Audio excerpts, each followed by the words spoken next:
everyone who's streaming online. And for all of the speakers, I will be clipping you this on your, which is for the live stream, and there's also this microphone here, or this microphone here. They surprisingly, they sound exactly the same. Everyone is streaming online, and down. Yes, thank you. Thank you, Daniel. Daniel's our master of web streaming today. And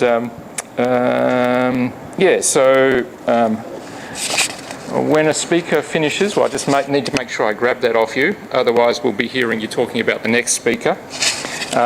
And flip that on to the appropriate next speaker.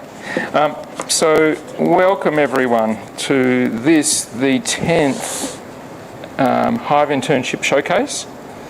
I'd like to start by acknowledging the Aboriginal people who have come before us and for looking after the land.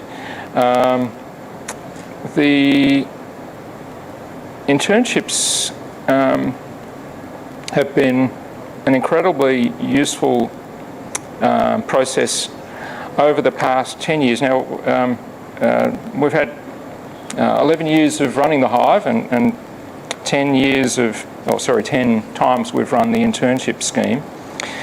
They're an incredibly useful and productive scheme that has students, very capable students, working with academics across the university and some external organisations on visualisation projects. This being our 10th round, after today's presentations, there will be 100 students who've presented over that time, 100 projects. And so, in fact, who will be the last one today? It is Shu. So, Shu, you will be the 100th intern presenting in the HIVE internship program. She was very happy. So, we've had projects in all sorts of different areas. It's really amazing to see the breadth of the different topics that are covered in the internship program. And some of those, quite a few of them, in fact, have progressed to museum exhibitions and other productive outputs that, sort of value add on the work that the interns have done in just a short 10-week period. Other housekeeping is that the toilets are just to your right. If there is an emergency, normally the muster point is the grassed area outside the gallery building. That's actually blocked off at the moment for the graduations, which will be starting next week. So it'll be the upper grassed area will be our muster point. Each of the format today is that each presenter will have 15 minutes plus roughly 5 minutes for questions. So we have 3 blocks of 3 presenters, and we've got 3 blocks, one starting now obviously, another starting at 11:10, another one starting at 2. And after each block of 3 students we have a demonstration session. The talks are live streamed, but the demonstrations are not, mainly because they're all happening in parallel around the room.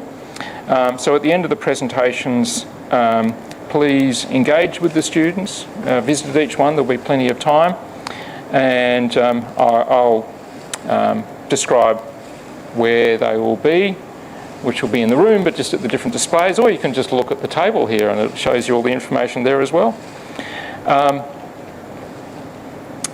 So I think without too much more ado, I should introduce our first presenter today, who is Jie Tan. She's a second-year PhD student in marketing. Her supervisor is Mingming Cheng, Professor Mingming Cheng from the School of Management Marketing in the Faculty of Business and Law. Mingming's down the back, so thank you for coming. So Jie, come down to the front, please.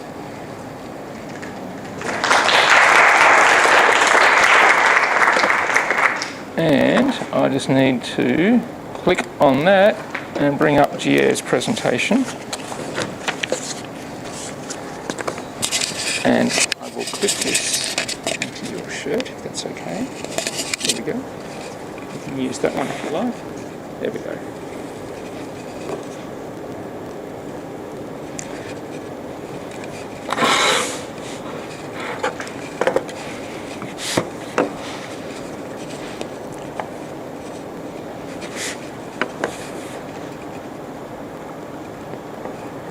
Hi, I'm Jim. My project is visualizing human trafficking trails through social media data.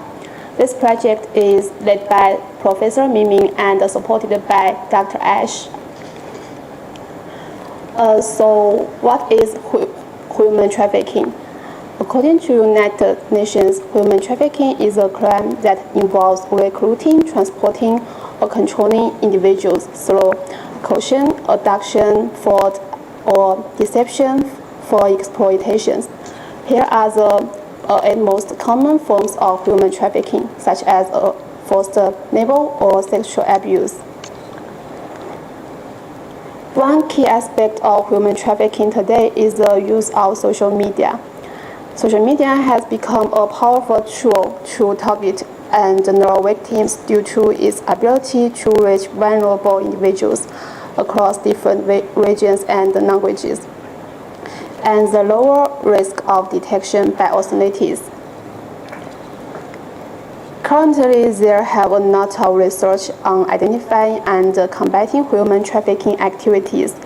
However, most of them focuses on the exploitation stage, paying little attention to recruitment, particularly online recruitment. Limited research on online recruitment relies on interviews with victims or organizations, making it difficult to monitor human trafficking activities on social media.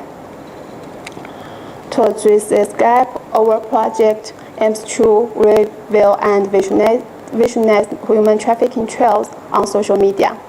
Specifically, we first identify the geographical patterns and the dissemination strategies of online recruitment, and then develop a 3D visualization that presents an interactive and clear multi-layer network. Our project follows a 4-step process. First, preparation. We determine key characteristics to identify human trafficking related posts. Then we collect and filter data to find posts most related to human trafficking. Next, a network analysis was used to analyze the selected posts. Finally, 3D visualization was designed to present the findings. There are the specific characteristics we identified to help select human trafficking related posts, all derived from previous research. These include highlights of high salaries and easy jobs, unclear job descriptions, attractive benefit promises, large-scale recruitment across multiple positions, fast communication with hidden contracts, urgency in decision-making, and repeated postings. The next step is data collection. We collect data from TikTok, a widely used platform for online recruitment. Suspicious posts are manually reviewed and selected. Then all selected posts undergo a second round of view and verification. And we've removed the lower suspicious posts. In the end, we rated 519 posts from 195 distinct users. Next, we move on network analysis. To identify geographical patterns, we construct and analyze 3 networks: the potential trafficking routes network, the user-to-trafficking source network, and the user-to-trafficking destination network. For dissemination strategies, a hashtag co-occurrence network was constructed. This slide presents the potential trafficking route network. Then those represent countries mentioned as trafficking source or trafficking destinations in the social media posts. A link is established when a source and a destination are mentioned in the same post. Each user's mention of a specific source destination pair is counted only once.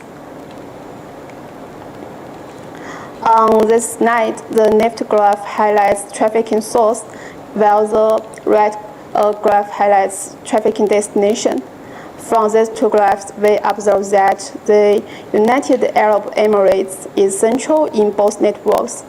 Key trafficking sources include the Philippines, Nepal, India, Pakistan, Kenya, Sri Lanka, Indonesia, and Uganda, while the primary trafficking destinations are Gulf countries such as Qatar, Saudi Arabia, Bahrain, and Kuwait. Additionally, Europe, particularly Poland and the UK, as emerging trafficking destinations also mentioned by some users. The most common potential trafficking routes lead from the Philippines, Nepal, India, Pakistan, and Kenya to the United Arab Emirates, Qatar, and Saudi Arabia. This is the user-to-trafficking source network. Nodes represent individual users or trafficking sources. A link is established when a user mentions a specific source in their posts. Each user-source connection is recorded only once. From this graph, we can see that India, Nepal, and Pakistan often appear together in the same user's posts, as shows the purple O module, indicating that these countries may share similar recruitment strategies or routes. Meanwhile, the United Arab Emirates, the Philippines, and the Kenya are frequently mentioned by many users, with most of users focusing on only one of these countries. This suggests that trafficking activities in these countries may be more organized and targeted. Additionally, some users, such as 106, are connected to multiple source regions, indicating broader recruitment efforts. This is the user-to-trafficking destination network. Nodes represent individual users or trafficking destinations. A link is established when a user mentions a specific destination in their posts. Each user destination connection is recorded only once. From this graph, we observe that the United Arab Emirates and Qatar were frequently mentioned, indicating their role as major trafficking hubs with high inflows. The blue module lists common destinations such as Canada, Norway, Finland, and Eastern European countries like Poland and Croatia. These destinations are mentioned together by the same users, suggesting that traffickers may be using a more covert or less prominent trafficking routes. Some users, like user 136, mention five or more destinations, indicating they are expanding in recruitment across multiple regions rather than relying on a single route. This is the hashtag co-occurrence network. Nodes in this network represent individual hashtags extract from social media posts. A link is formed when two hashtags appear in the same post. The most frequently, two hashtags co-occur. The secret lie between them. Hashtags of the same color represent that they frequently appear together. From this graph, I observe that frequently appearing hashtags tend to share a common theme. For example, hashtags in the purple module focused on target recruitment to the United Arab Emirates. Those in the green module all emphasize viral content and broader exposure. Hashtags in the orange module relate to domestic neighbor recruitment, and those in the blue module consist of personalized hashtags. This indicates that potential traffickers frequently combine multi-similar hashtags to reinforce their message and ensure visibility. Overlap between modules, especially between the purple and green modules, suggests that potential traffickers strategically mixed targeted recruitment hashtags with viral content to expand their post reach and engagement. After network analysis, Unity was used to design a 3D visualization that integrates key elements into a multi-layered and interactive network. In this network, the red rows represent active users who are most likely to be potential or human trafficker. Green rows represent frequently used hashtags, and blue rows represent highly targeted countries, which are key points in the geographical patterns. The link in the visualization show important connections between nodes. For example, a link between a user and a hashtag means that the user has used that hashtag in their posts. Additionally, we can explore specific details by filtering based on users' roles, users' locations, and specific sub-networks. Here is an example of filtered results after selecting users-based locations in the Philippines. The network highlights 6 users linked to 12 hashtags and 4 countries, and there has different patterns. For example, user 5 and user 134 do not emphasize any specific trafficking source or destination. User 69 focuses on domestic worker recruitment, targeting the Philippines as a trafficking destination. In conclusion, our project identified key geographical patterns and dissemination strategies related to potential human trafficking on social media. Using this data, we developed an interactive 3D visualization to present these insights, making them easier to understand and use. Based on our findings, we will recommend closely monitoring recruitment posts mentioning high-risk countries and trafficking routes, tracking hashtags that combine job-related terms with viral content, and posts involving multiple countries or regions. Additionally, we suggest implementing a verification system for job postings and recruitment agencies, along with risk notifications for unverified listings to better protect job seekers from exploitation.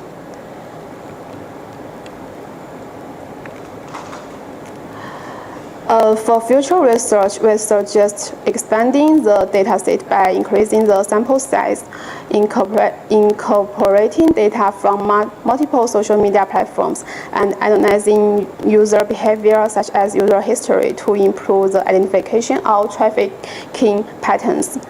Additionally, we recommend enhancing the 3D visualization by refining the network layout and highlighting key entities dynamically to improve clarity and interactivity.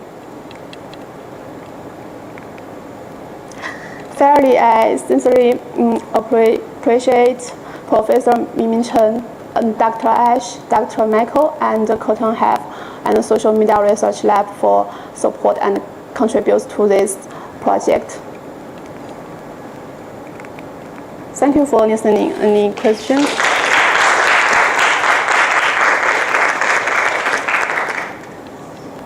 Does anyone have any questions? Let me in. How do you figure out the general recruitment posts and that those may be related to the type?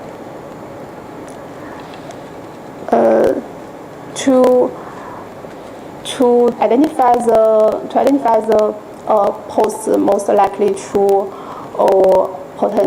to human trafficking, we have determined the characteristics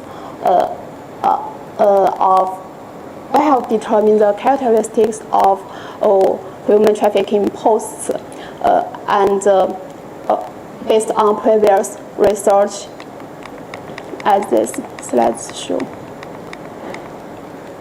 And then in the data collection process, we applied the characteristics list to review the posts. If posts if post characteristics meet one of these, they are likely to related to human trafficking. If the posts meet more of them characteristics, they're most likely to.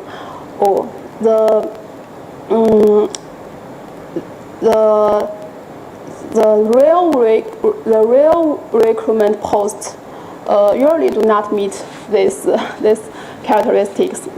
Such as they usually have detailed company information, detailed address. So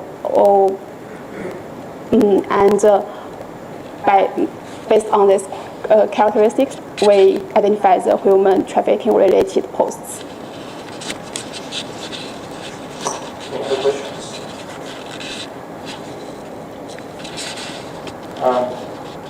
Obviously, it's a very heavy topic,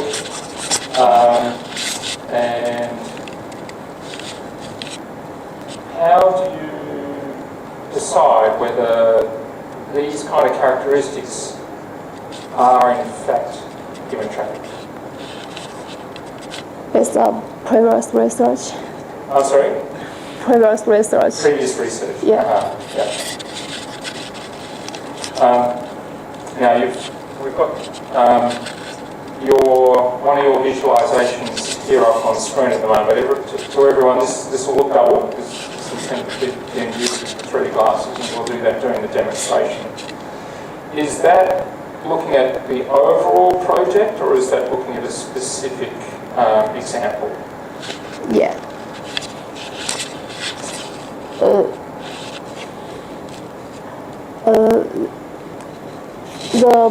The project we can is the demonstration is the overall network, including all the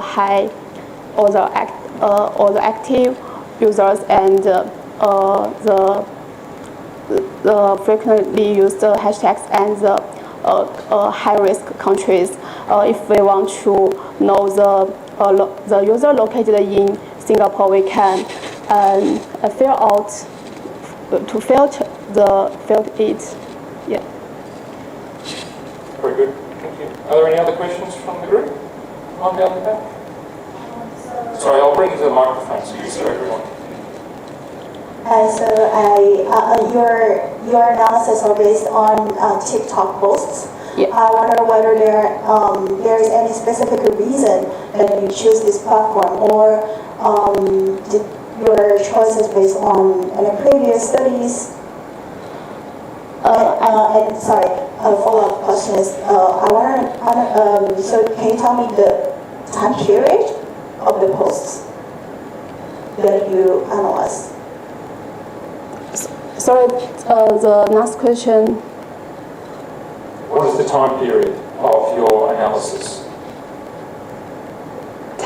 Time period. When is the start date and the end date of the analysis? Yeah. I chose TikTok because it is badly used for online recruitment, and the previous study has mentioned that. And the time period is over past 1 year. Yeah. I'll bring the microphone to you so everyone can hear, including those online. Sorry. So previously we did a project with the Mineral Foundations, so looking at modern slavery globally, and we realized that TikTok is actually the most frequently used platforms for involved modern slaveries. And particularly we realize that for those people who track in TikToks are those users who even a lot of like entertaining things on TikToks. Those people who are easily to fall in modern slavery are those ones who have good education but not at a high level in this range. And TikTok become a really a platform that are lots of fake recruiters to recruit people. And if we're looking at Facebook and also Twitter and others, it's much less in terms of data.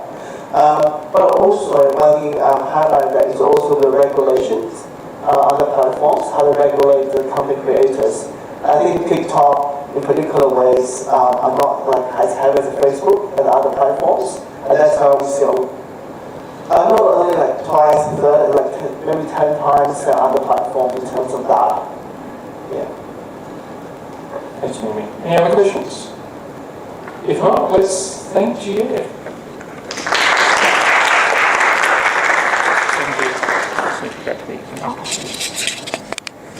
Nearly ran away with the microphone. Our second speaker this morning is Tori Young. Tori is a second-year Master of Masters student in computing, and she's got previous degrees in civil engineering and structural engineering. Her project is, actually, let me get to the end of this one, go back to the correct slide. There we go, and so Tori's project is using AR, augmented reality visualization for construction safety training. Her academic supervisor is Professor Billy Sung, also from the School of Management and Marketing in the Faculty of Business and Law. And the supervision from the HIVE has been from Michael Ovens. So, Tori, please come to the stage. And I will put this on to you. Just there we go. I'll take my notes.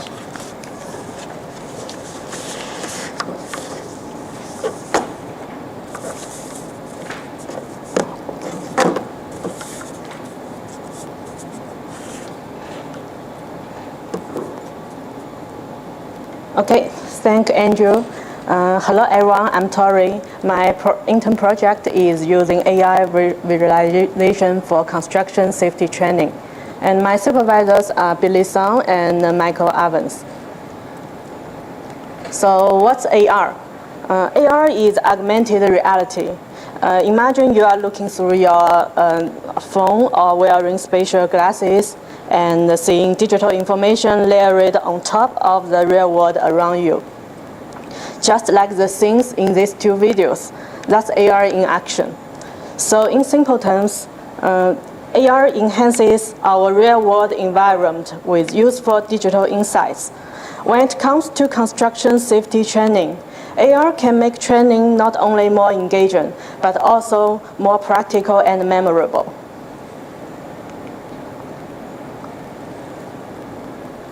Safety training is essential on construction sites to prevent accidents and ensure worker well-being.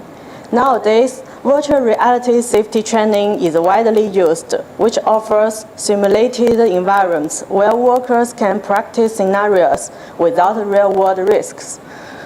While AR can incorporate real-world social and environmental cues into the digital simulation, however, AR's current role in safety training is limited, mainly focusing on basic visualization tasks like displaying animation operations for text instructions, rather than full-fledged safety training programs.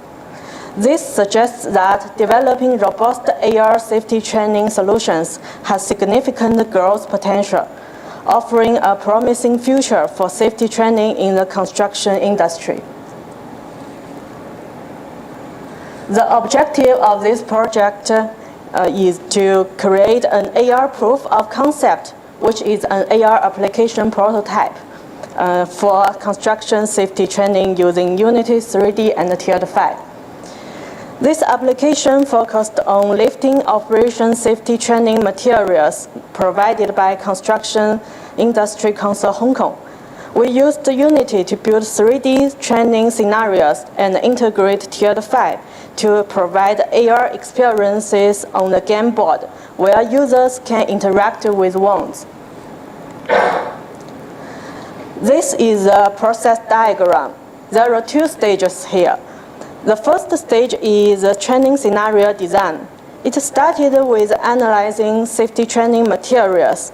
This helped to create a training storyline and dialogues that reflected real-world construction safety hazards and engaged the users effectively.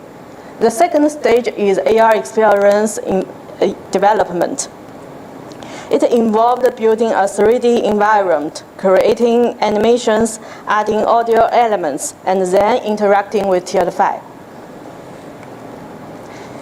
In stage 1, we analyzed the safety training materials first. These materials are provided by Construction Industry Council Hong Kong, including VR demos from VR Cloud platform and a handbook of lifting safety. Then, based on the scenarios from training materials, a recreated training storyline and dialogues are created. This designed training scenario contains multi-role collaboration and high-risk situations.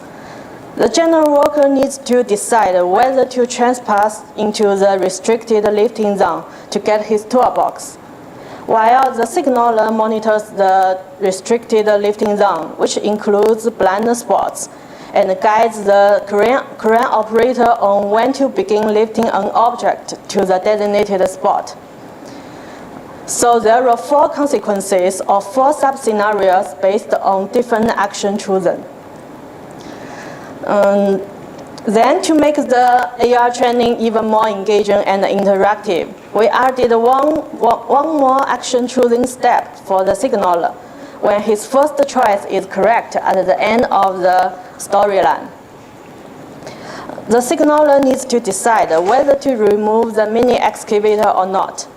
In sub-scenario 1, all chosen actions are wrong, while in sub-scenario 4.1, all actions are correct. The detailed storyline can be experienced in the demonstration session later. In stage 2, AR experience development. Development tools include AR glasses, wands, a game board of Tiered 5, and a gaming laptop. The left side image shows the Tiered 5 toolkit. There are glasses, wands, and a game board. About the software, it includes in Windows 10 system Tiered 5 SDK, Unity 3D, and Visual Studio Code. Here is a 3D scene that is built in Unity. We can see there is a sand ground, fences, workers, ship containers, a tall crane, a mini excavator, and other essential assets.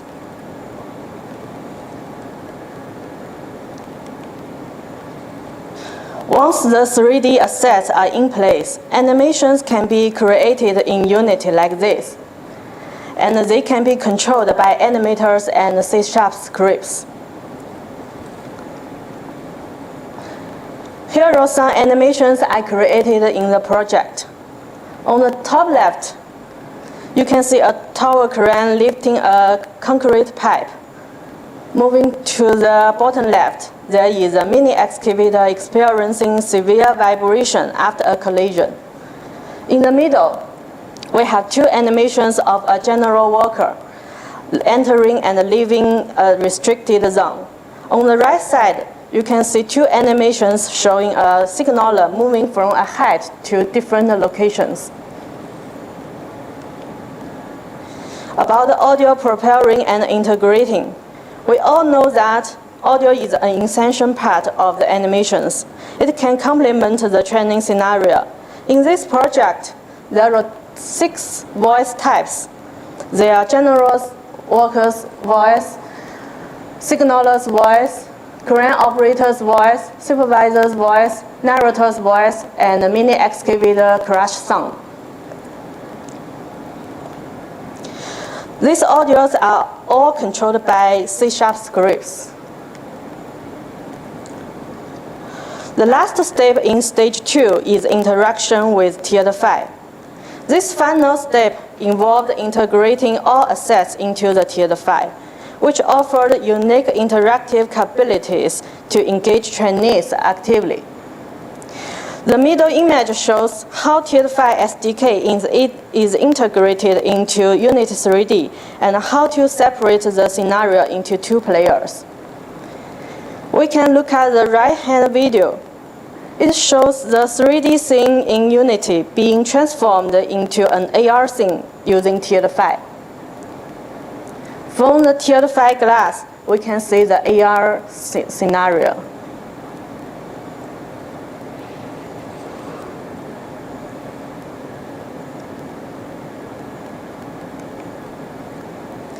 Now let's look at the recording of sub-scenario 1, in which all chosen actions are run.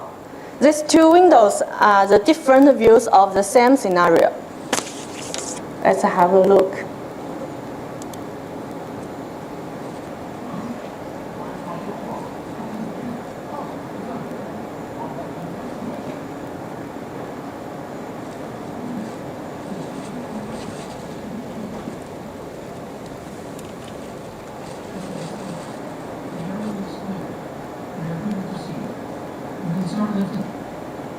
Roger that, starting the lift.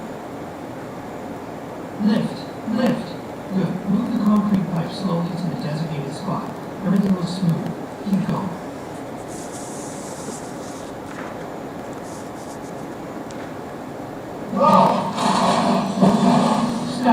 Stop. Someone's in the lifting zone. Understood, stopping now. Oh no. Someone is hurt and the equipment is destroyed. This is all my fault. I should have ensured the area was clear. And this is a recording of sub-scenario 4.1, in which all chosen actions are correct. Let's have a look.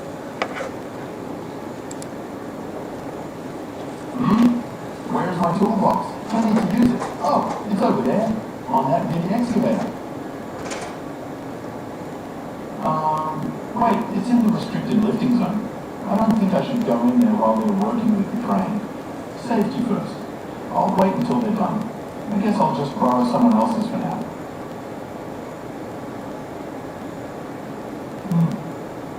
There's a blind spot behind those containers.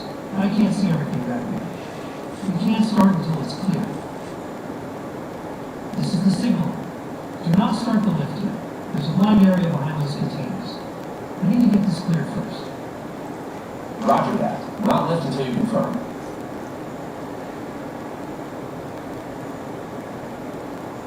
Hey, Supervisor, we've got an issue. There's a blind spot behind those shipping containers. We need them moved before we can start the lift.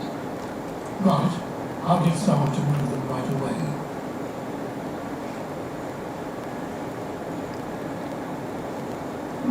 Wait a second. What's that? A mini excavator? I need to decide whether to deal with it now or move forward with the lift. The equipment's weight may compromise ground stability, causing subsidence, or may block the lifting zone, hindering operation. This needs to be cleared out immediately.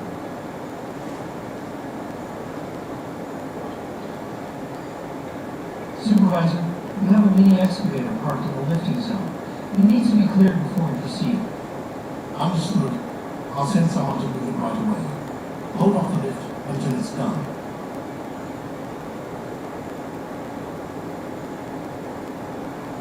This is the signal. All clear now.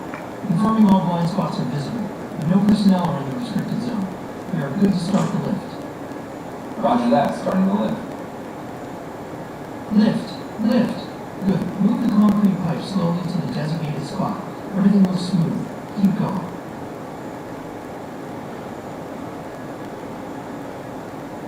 Great work. Keep lowering.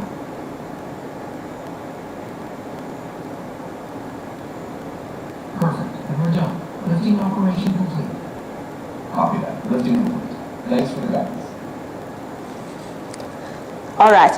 So what you just saw are recordings of our AR training running on a PC.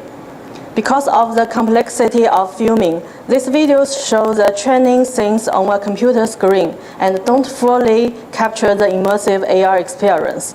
If you are interested in seeing what the AR training is really like, I invite you to join our demonstration session later.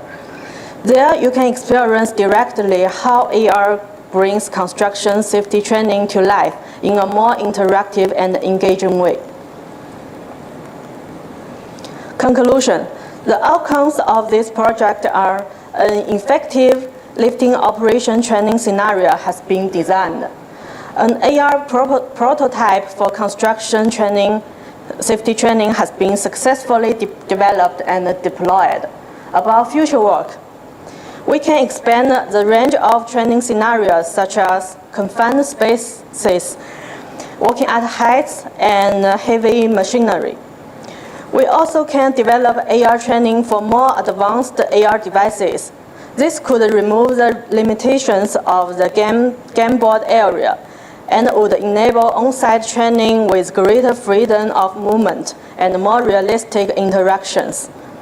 This project also lays the foundation for comparing the effectiveness of traditional VR and AR construction safety training. Acknowledgements. I would like to express my sincere gratitude to all the individuals and organizations on this screen. Thank you for your support and contributions. That's all. Thank you for your listening. Thank you, Tori. Are there any questions? Oh, I've got a question at the back. Let me just come to you.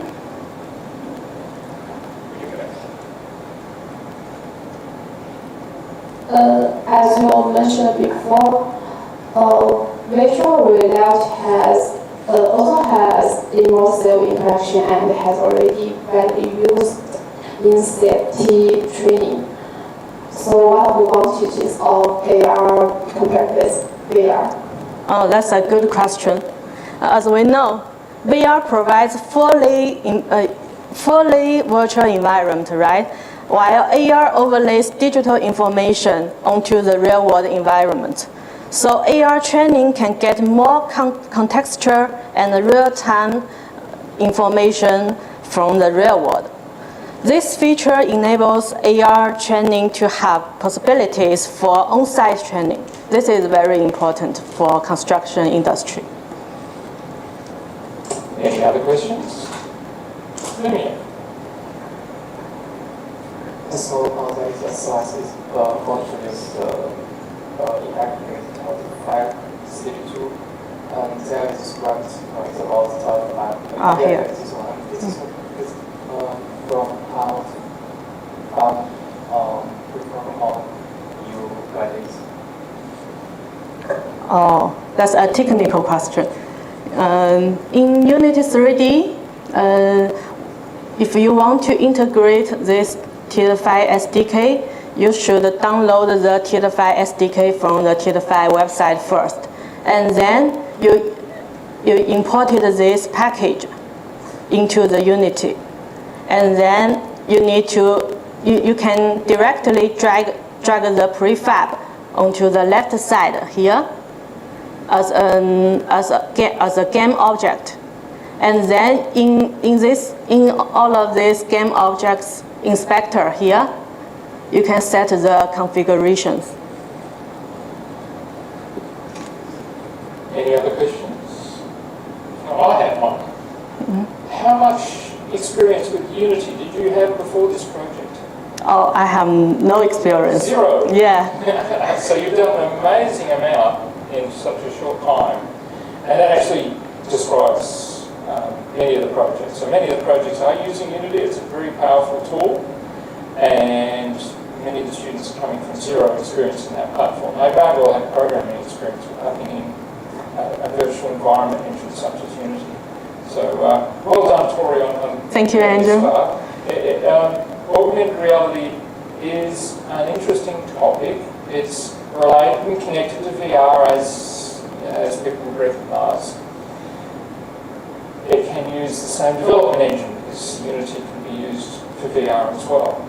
But it's this interaction and I guess integration with your real world environment which allows it to just operate slightly differently to virtual reality. Mm-hmm. But also, we can watch your simulation just on a regular screen. In your own words, what do you think the benefits are using the Tilt 5 compared to just running on a regular screen? In my opinion, I think using Tilt 5 only is suitable for gaming, for games, video games like this. But if you need like AR training on site, I think it needs more advanced devices like such as Apple Vision Pro, and it's not limited in a game board, right? Yes. Yeah. Yep. I must say I have been subjected to some very, very boring safety inductions at various times, and I find myself trying to make myself interested, so I will have some hope of remembering what they're trying to tell me. So any mechanism to help improve engagement is actually valuable because sometimes training is just repeating something that someone needs to tick boxes, and if you can improve engagement, that also helps improve memory. I don't have any citations for you, but that's one of the things we like to do with some of these projects is to evaluate them. Obviously, in the 10 weeks of this project, there's no chance to evaluate, but perhaps Billy will be able to take this project forward and do some evaluation and comparison. Because there is the version you can just run on a regular screen, and then there's the Tilt 5 version. It would be good to test whether people that use the different versions, whether their recall is better or not. Are there any other questions? If not, thank you very much. Thank you.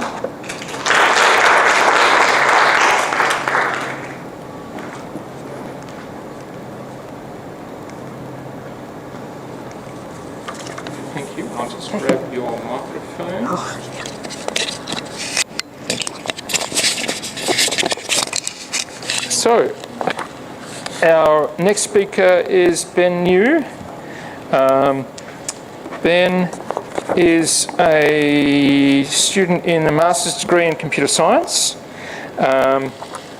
His project, which I'll just bring up now, is titled Imagining Global Futures Using AI for Socio-Political Prediction and Visualization.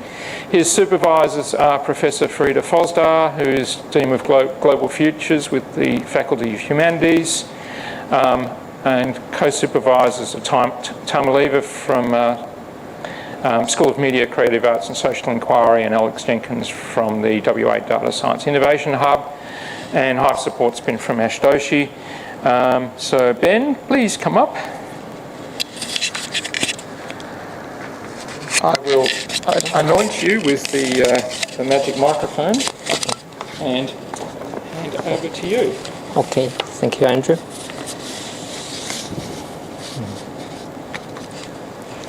Okay, thank you, Andrew, for the introduction of my project. So I think we can start directly. Okay, next. Okay, good morning, everyone. I'm Ben, and in this page, as Professor Frida Foster put it, universities are places where the future gets designed. The Global Futures is a platform at Curtin University that focuses on creating a better future through research, teaching, and collaboration. The Global Futures platform seeks to build students with a strong global orientation and the skills to set up for the future. It also supports researchers in understanding and solving the global challenges, engages with governments and industry to review public policy and supports academic activities. Now, here is a question. So, how can we use the world's knowledge to build better futures? I think AI potentially offers an opportunity to forecast the future events. AI, or artificial intelligence, especially large language models, has made great breakthroughs recently. Let's explore some examples. Recognizing handwritten digits is a classic example of classification in supervised learning. AI models are trained on labeled datasets to recognize handwritten digits. Image segmentation falls under clustering in unsupervised learning. Unlike supervised learning, the model isn't given labeled data. Instead, it identifies patterns into meaningful segments. AlphaGo is a landmark in reinforcement learning, which involves agents learning through trial and error, receiving rewards for the successful actions. And, okay, generative AI is where AI shines in creativity. Gen AI includes models producing new content, like text-to-text models generate human-like responses, and text-to-image models create visuals from textual descriptions. And the input we entered into Gen AI is called prompt. Okay, let me introduce two remarkable open source projects that help us a lot. Superhuman is a forecasting bot powered by large language models. It can predict the probability of an event happening. Geographical Adventures implements a 3D model of the Earth using real-world generic data. It's a game about delivering packages to different countries around the world. These projects accelerate our projects by standing on the shoulders of giants. Okay, this project is a proof of concept to build a global future predictor with visualization. The first objective is prediction, which tries to identify and implement a mechanism for forecasting using AI. This involves Gen AI analyzing information and generating impacts about future events. The second objective is visualization, which tries to identify and integrate the visualization software to image the forecast. Okay, here's a workflow. The workflow is designed to integrate two key components: a website for prediction and a Unity application for visualization. The process begins with user input questions into the front end, and the user can update the prompts or the configurations if they need it. And the backend will query the sources, the relevant sources, and predict the input questions. The prediction is transformed into a structured data set and stored into a database. And the website, the front end, displays the predicted result to the users, and the Unity application retrieves the stored data and creates a visualization. Okay, these steps will be covered by the benchmark to analyze and evaluate the Gen AI quality. Okay, this is a demonstration screenshot. Okay, let's check it one by one.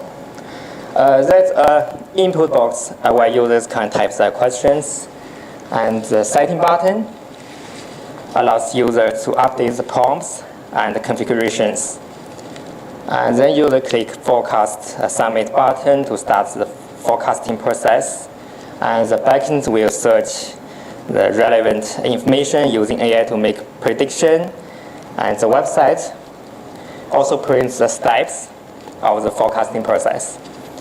Finally, The images will be generated following the descriptions generated by AI, like the highlighted paragraph.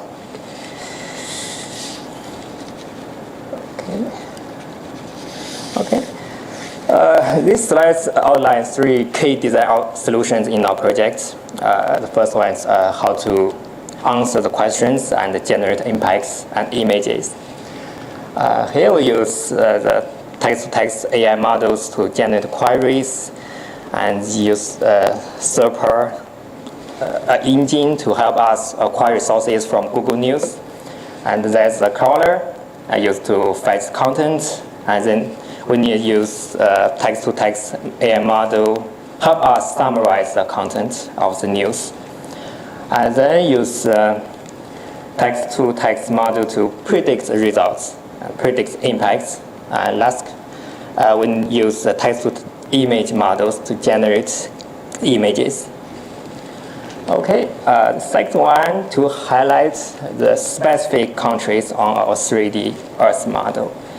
We overlay a cover layer that matches the shape of the country. This layer is positioned above the actual map with a small gap. Yeah, because we need to handle the difference in altitude.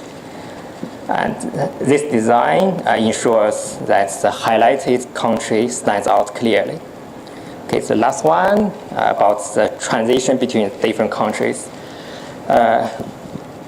We moved the camera position instead of rotating the whole Earth model. By adjusting the camera's coordinates, we can get users from one place to another place. Okay. During the transition, during this project, we encountered several challenges and gained valuable experiences. One of the biggest challenges was managing the randomness in large language models. We addressed this by adjusting the parameter named temperature, which controls the creativity of the output. We followed some good experiences in prompt engineering to get the ideal output, like structure the prompt and repeat the keywords and specify the output format and using a multi-shot prompt and of course chain of thought COT. Okay, the accuracy of forecast is another critical challenge, and we list these tasks to follow up in the future. And there are some issues about the input-output, and especially for the log context and content. So we can use in the content compression and the content summarizing to shorten the input.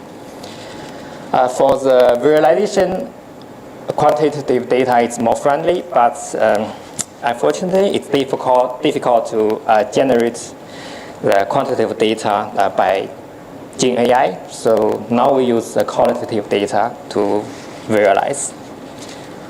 Okay, next I want to share some interesting findings. The first one is about the text-to-text models. Okay, it looks like Cloud 3.5 is smarter than ChatGPT 4.0. And we asked the models to generate impacts for the questions: what would happen to global movements of people if all national borders restrictions were removed? And okay, here's output. On dealing with the token size limitations, and Cloud 3.5 works better than the ChatGPT 4. Okay, please check the highlight part.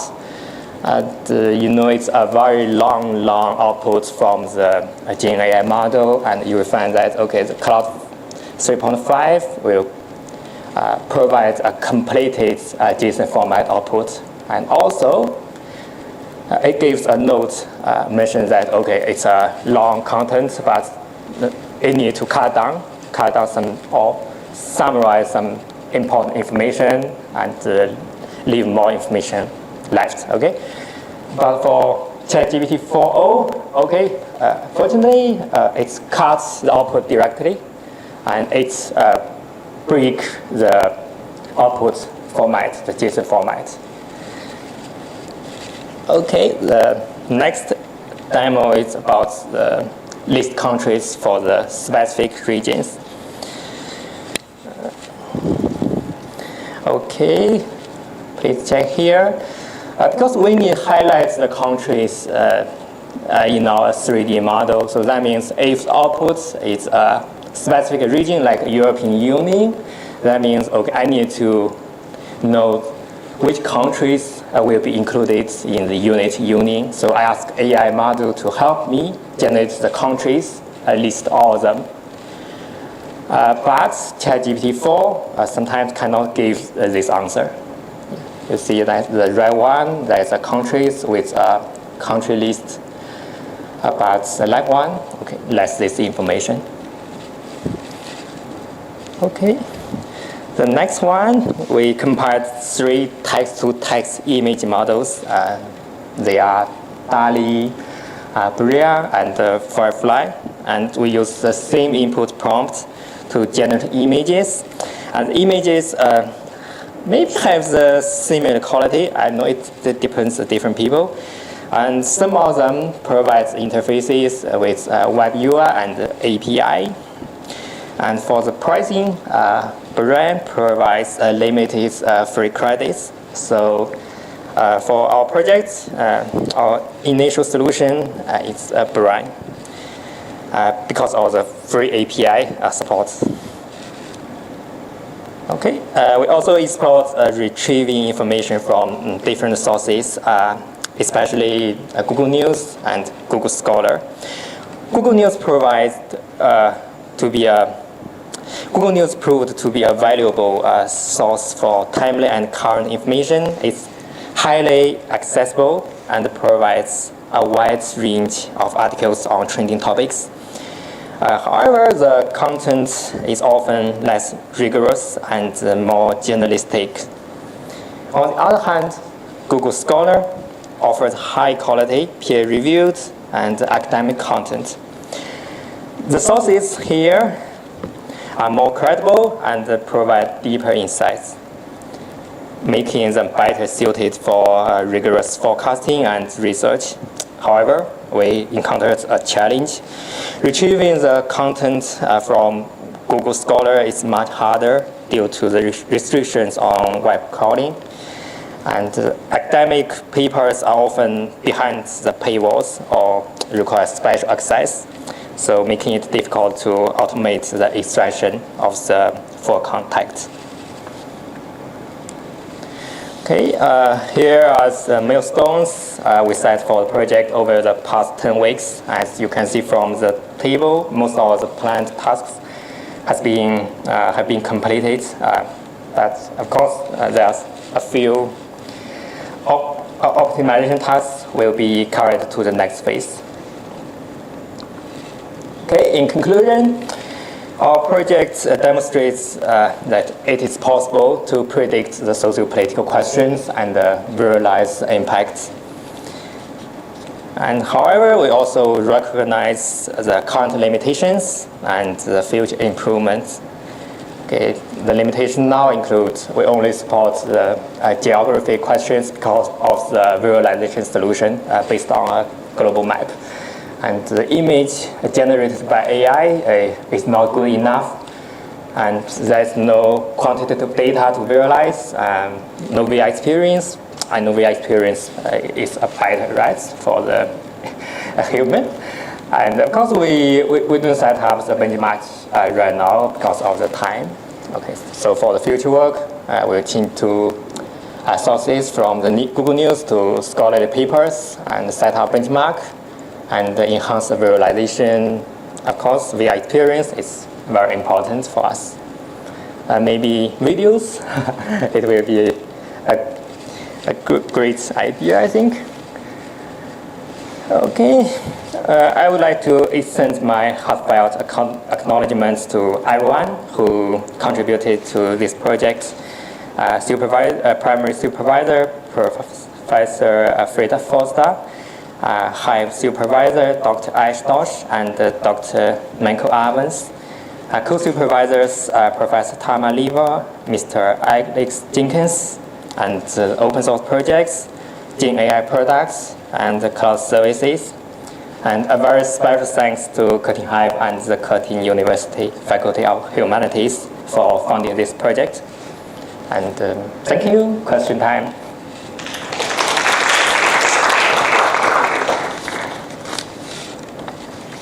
Thank you, Ben. Are there any questions? And one of our 4 green terns is here to visit, and he has a question. Hi, thank you for your presentation. Yeah, sure. My name is Ahmed. I'm a previous intern at HIVE. I think I interned in 2018, or something like that. Curious about who do you, I suppose, imagine would use such a program? Is it the entities that set the rules of the country? Is it like a university trying to better inform strategies for the coming years? Is it the individual teachers who could possibly benefit from an application in this sort of area? Thank you. Yes. Okay. Let's go to the background.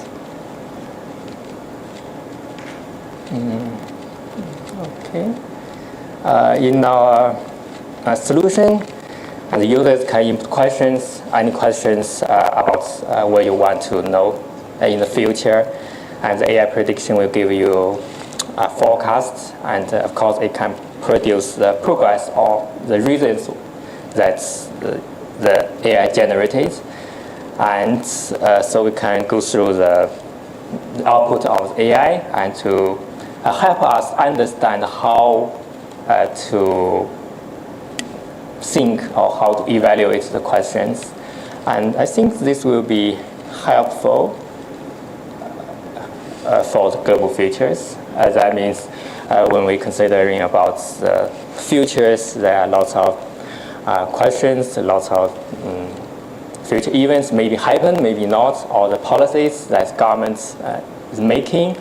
So they can try to input the questions with more detailed about the policies or the questions, and to check how generative AI are considering about these parts and give us or inspire us to think a lot.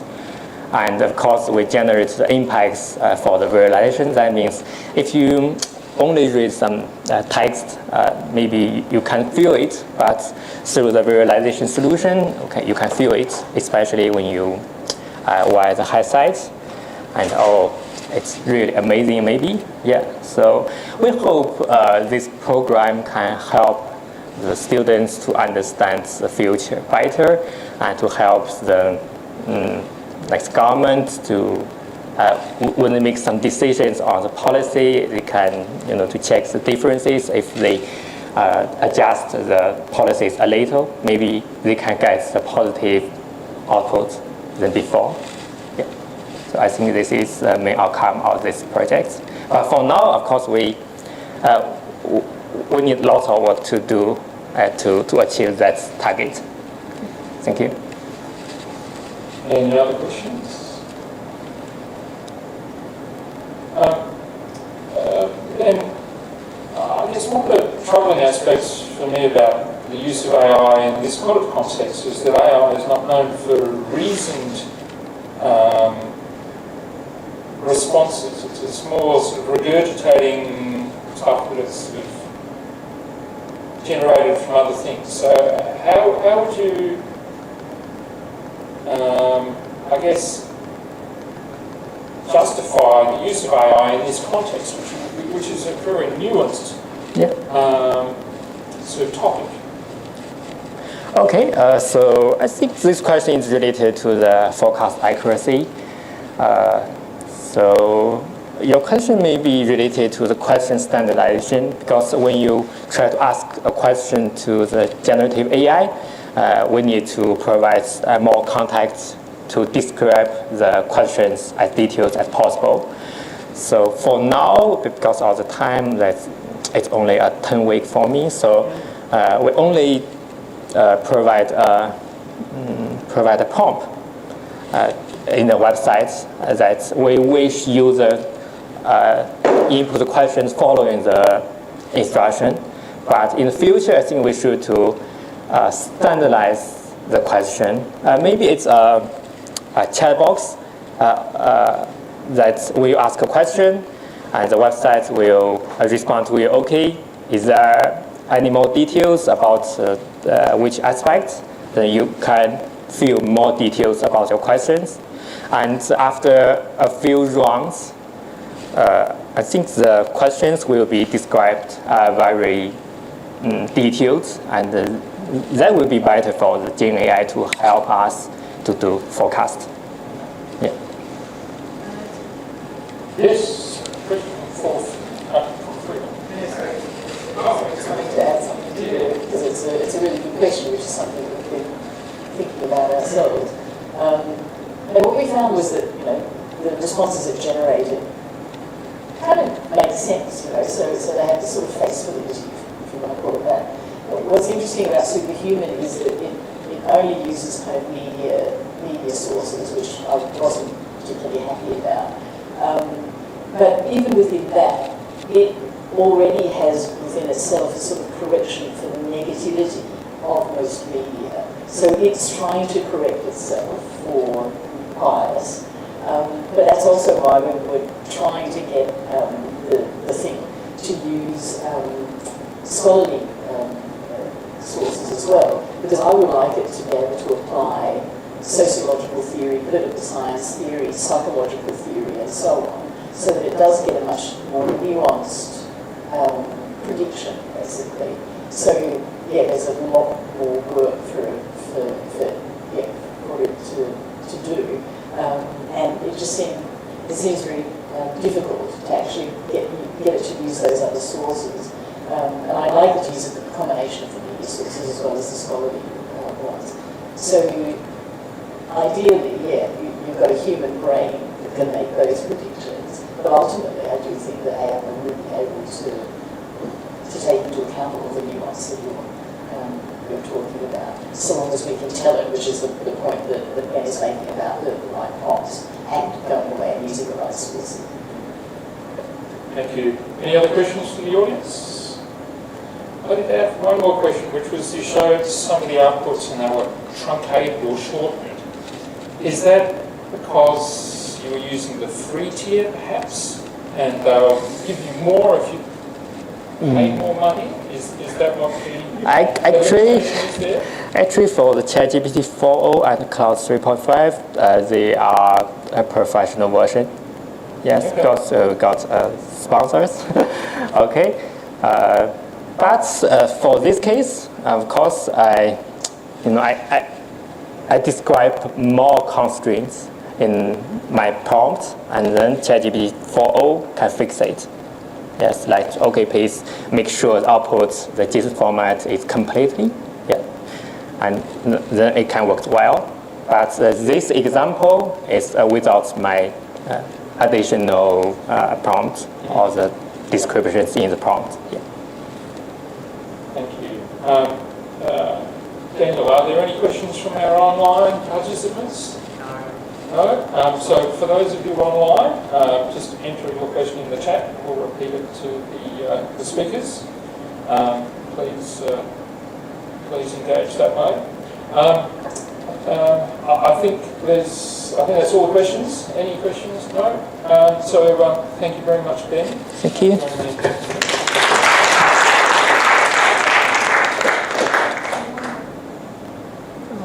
Now I'm going to grab the microphone.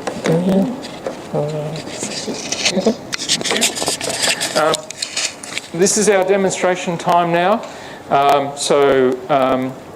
Gia will be on the cylinder screen, Tori will be on the wedge and the Tilt 5 down the back. I encourage you to actually try out the 3D glasses. That's the only way you'll get to, or the Tilt 5 viewer, that's the only way you'll get the AR experience. And Ben will be here on the tile display. We also have some morning tea outside in the gallery atrium, but just ask that you don't bring the food back into the Hive. There's tea, coffee, and some other items of food. Now it is Lunar New Year or Chinese New Year, and many of our interns are celebrating that at the moment. We thank them for for remaining with the program, and we're overlapping with Chinese New Year and Lunar New Year, so we're keeping them from family get-togethers. So we thank them for that, but perhaps we can be their family this year. So I have brought some treats along.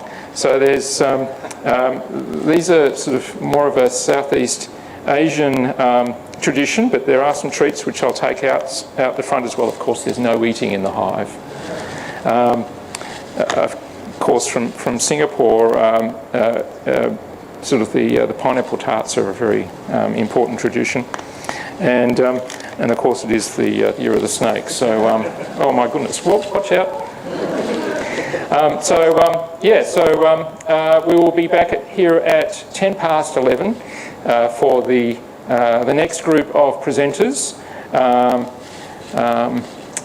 Go and see all the different items on display. We've also got an intern project from last year running here on the dome display, which is Cass Edwards' project. A love letter to skating running on the dome display here. So enjoy, engage, and have some food and drink as well. Thank you.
Hello everyone and welcome back to our session 2 of the HIVE Internship Showcase.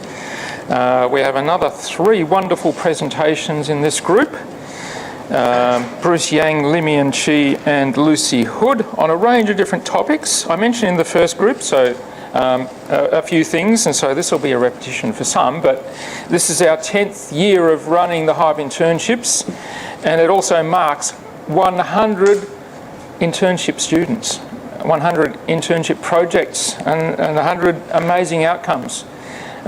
Shu over here is our lucky 100th presenter, so she's the lucky last today, but she's also the lucky 100.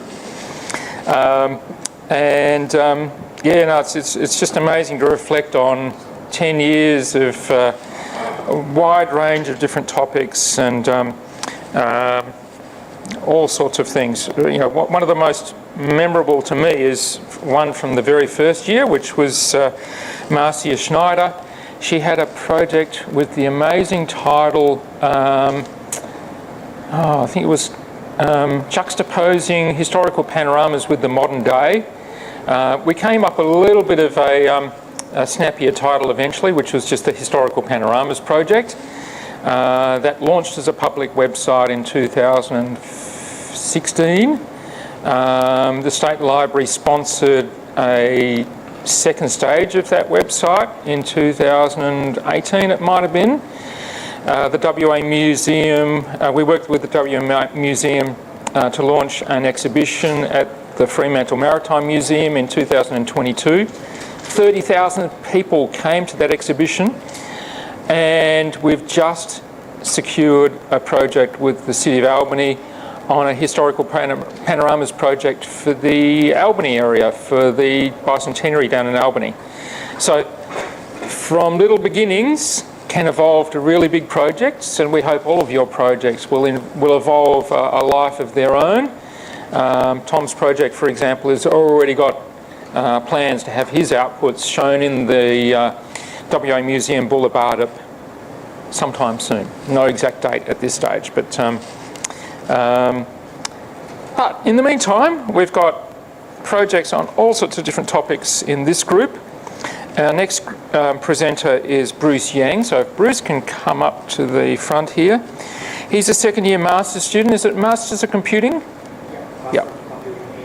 And specialising in AI. Where's the mouse gone? Over here. I need the mouse. I need the mouse to bring up Bruce's presentation. So his presentation is titled Calculation and Visualisation of Anatomical Inertial Parameters from Raw CT Scan Data. Don't worry, you don't need to understand the title now. You will be a full bottle by the end of the presentation. His primary supervisor is Andrew Roll, with support from the School of Electrical Engineering, Computing and Mathematical Sciences, with additional support from Amity Campbell, Sian Williams, Sarah Stern, and also HIVE support from Michael Ovens. This particular internship scholarship was supported by the ARC Centre for Excellence for the Digital Child. So thank you for their support. Just across the different projects, some of them are supported from internal university funds, and some of them are supported by research centres and sometimes external organisations. And if I remember, I'll mention those as they come up. So handing over to Bruce. I'll click this onto your... There we go. Thank you. Thank you, Intern. Yeah. So thank you for watching our internship presentation. My research project is the calculation and visualization of anatomical inertial parameters from raw CT scan data. And I will introduce 3 parts of our project: the background, our achievements, and the future direction. Now, the background. So in this slide, I will introduce the most important concept of our research, the initial parameters: mass, center of mass, and the moment of inertia. These 3 concepts are fundamental parameters in physics and engineering research. And mass center for mass are well known, while the moments of inertia describe an object's resistance to rotation about a specific axis. And why do we need to calculate the initial parameters? These concepts are important in many fields, including robotics, mechanical design, and medical research. One basic application is motion analysis, which helps us understand movement in sports, biomechanics, and even animation. And we also can utilize the initial parameter in making a VR headset. And the VR headset is very important for children or adults to use. If the weight isn't balanced properly, they can be uncomfortable to wear. By adjusting the center of mass and the moment of inertia, we can make them feel comfortable. And also, finally, in rehabilitation technology, this parameter helps design better artificial limbs and vulnerable support devices, and also making movement smoother and recover more effective. So even though these ideas seem theoretical, they have a huge impact on the technology we use every day. So how to calculate the inertial parameter from the CT scan data? I draw a graph to show the methodology of our research. The journey begins with CT scanning, as shown in the bottom left imaging. This medical imaging technique extracts cross-sectional images of a human body, and also using X-rays. These raw CT images contain valuable anatomical details, but requires further processing to be useful for analysis and visualization. And also, once the CT scan data is obtained, the next step is the segmentation, extracting different anatomical structures from the scan. As illustrated in the figure, segmentation is performed on various body parts, such as the skull, head, soft tissue. Advanced imaging processing techniques such as thresholding, region growing, and even deep learning models can be used to achieve precise segmentation. And also, after segmentation, each identified structure is assigned a density value based on the CT scan segmentation results. This step is essential for biomechanical and medical calculations, as it helps determine the mass distribution of different tissues. Finally, the segmented and density assigned structures are reconstructed in a 3D model, enabling us to visualize and analyze the anatomical data. This step allows for precise calculation for mass distribution, center of mass, and mechanical properties, which are critical for application in surgery and biomechanics research. And the question is, manual segmentation took too much time. And also, there is a lack of software for one-click processing of CT data. And there's no direct API available for calculating initial parameter. So what is the purpose of our project? Our purpose for the project, we attempt to create a workflow for processing the CT data. The traditional method is too complex for the medical worker. So user-friendly software is very important and automatically solve complex data segmentation problems. No one would like to take much time to segment the CT scan results. An automated method would be great for medical workers. And also developing an engineering approach to automatically calculate the initial parameters, because there is no direct API to deal with these issues. So the next step is our achievement, and I use a video to show what we did in this project. Bodies are capable of performing an incredible range of movements: jumping, running, twisting, and more. Behind these motions lies a complex interplay of forces, with inertia parameters playing a crucial role. If we could visualize and calculate these parameters, it would provide invaluable insights into understanding the human body. To visualize the 3D structure of the human body and calculate inertia parameters, we have developed a tool powered by the advanced AI capabilities of Total Segmentator and CT imaging results. AutoSlicer, a powerful software for human structure visualization and inertia parameter calculation, allowing you to achieve visualization and calculation with just 4 lines of code. AutoSlicer can quickly create 3D anatomical structures from CT scan results. The 3D models created by AutoSlicer not only have surface features, but also include the detailed subdivision of each tissue within the entire anatomical structure. AutoSlicer can also automatically create density values for different anatomical tissues. In this 3D model, the red regions indicate higher density, while the blue regions represent lower density. In addition, we can use the calculation feature of AutoSlicer to measure the position of the center of mass. AutoSlicer can also calculate important physical parameters of these human structures, including mass, volume, and moments of inertia.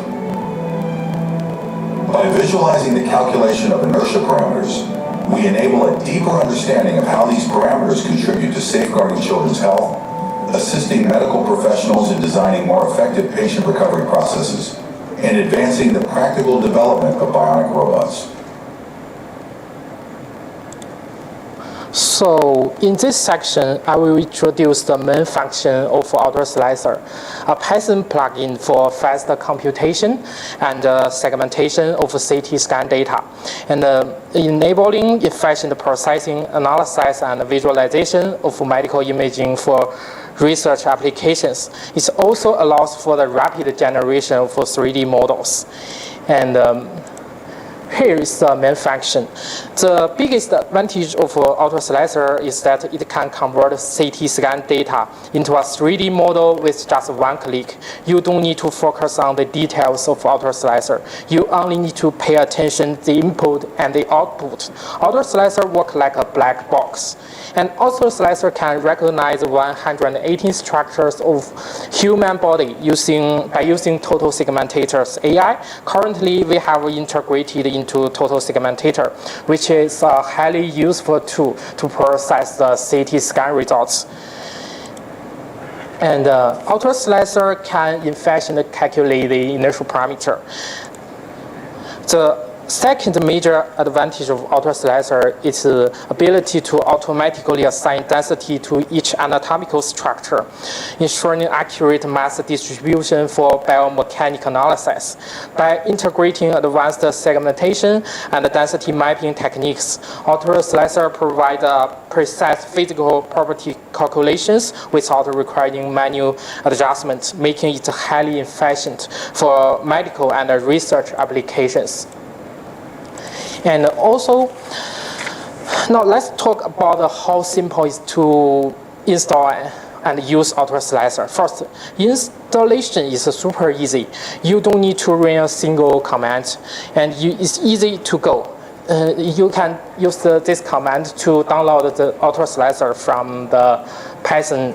And once installed, using AutoSlicer is very easy. You don't have to worry about technical details. AutoSlicer will handle everything. It automatically processes the data segments, the anatomical structures, assign density values, and calculate the key biomechanical parameters. AutoSlicer is designed to be user-friendly and efficient, making it a powerful medical imaging and analysis tool. And AutoSlicer can be compatible for different anatomical structures. First, AutoSlicer allows to extract specific tissues by setting a threshold range value. We can extract the soft tissue and not including any other part of the body. Another powerful feature is the density assignment. AutoSlicer lets you define the density of different anatomical structures, ensuring accurate mass and initial calculations. This makes it highly flexible for various biomechanical and medical research applications. With these tailor-made options, AutoSlicer precise and adaptable analysis for different needs. And here is the summary result of AutoSlicer. And our data from the visible human project and consisting of 2 cadavers, 1 male and 1 female. And you can see the graph, and you can see the skull and the brain and the vertebra and the soft tissue, and you can see the complex skull structure in human body. And we also can see the different color of the vertebra. And in the center, this is the, we use the power view to show the 3D structure. We can see the different layer of this model. And this is the male. You can see the different density for the for this head. And actually, this is a cadaver. And we in the future we will try more data to show the our auto slicer's results. And auto slicer is able to present the center of mass. We can observe the center of mass created by the auto slicer, the red ball show, and the green 3D model in this box. And it's easily to show the center of mass. And the next one is future direction. Next, we need to find more public data set to test the auto slicer, because actually this is a software and a plugin for some medical research. So we need to more test, and this one would be great for some medical workers. And we also need to find a better segmentation algorithm to replace the total segmentator. Exploring more advanced segmentation model can enhance the precision, efficiency, and compatibility with various data sets. Because now we did is a combination and integration for some different medical API. So in the future, we need to try more advanced technique algorithms to improve our project. And also, we need to add a user-friendly interface to suit different users. We need to develop a user-friendly interface, and I think this one make auto slicer can accessible to both researchers and medical professionals. And this one can improving our usability and workflow. And here's the acknowledgement. I would like to take a moment to thank my supervisors for their support and guidance throughout this research. And their expertise has been very important to this project. And I also want to thank the ARC Center of Excellence for the Digital Child for funding this research. And finally, thank you all for listening.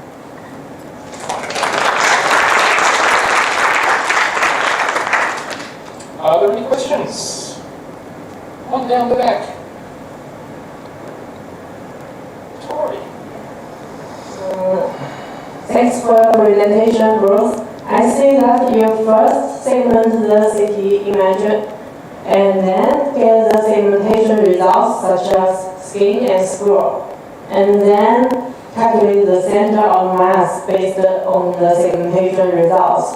So my question is, for segmented region, do you use the same density or different densities?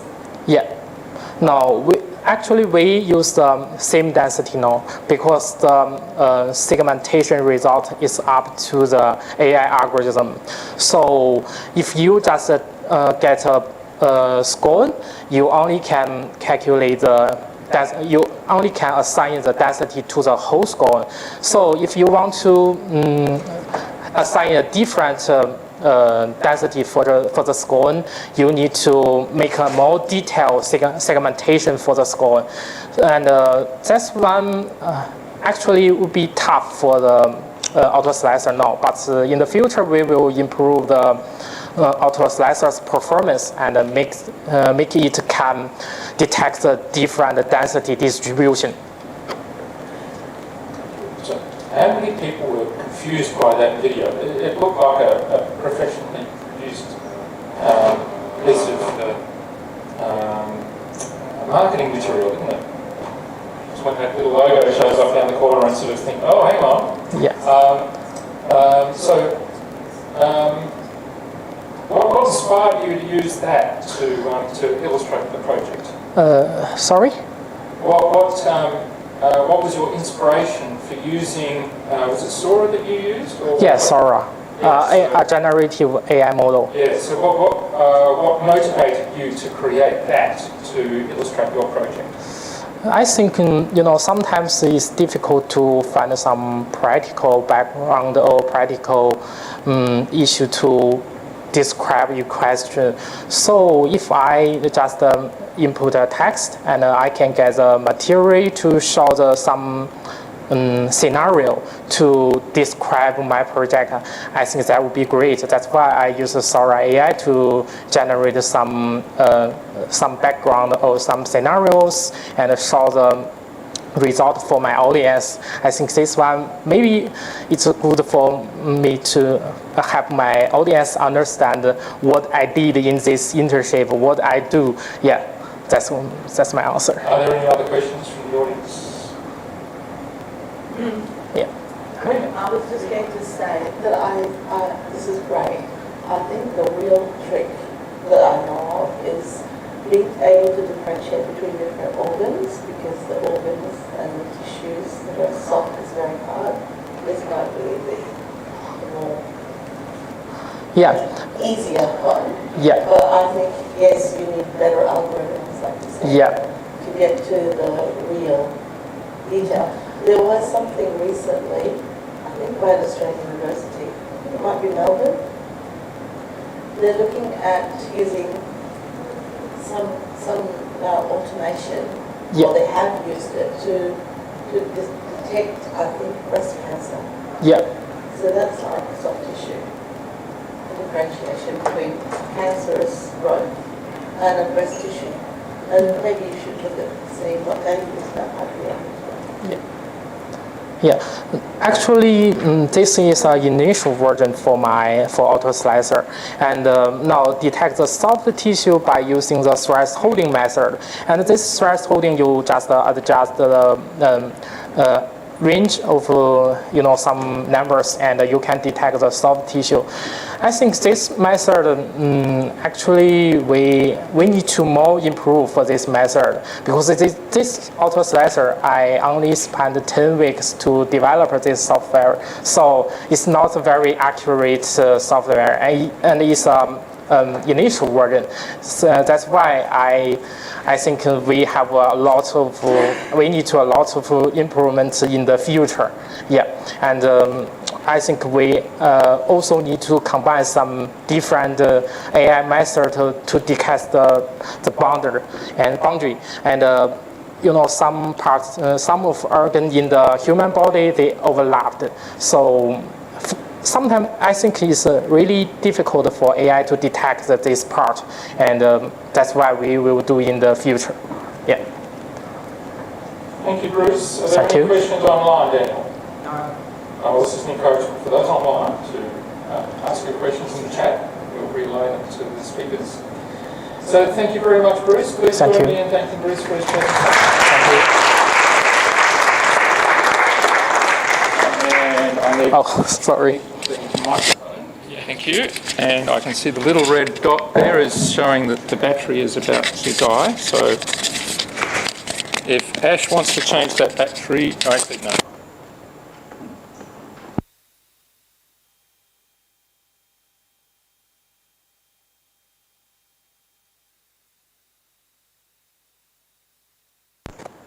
The live feed. So our next presenter is Limian Chi. So Limian, if you could come up, please. Limian is a second-year PhD student in mathematics and statistics. His project is virtually too sweet. Let me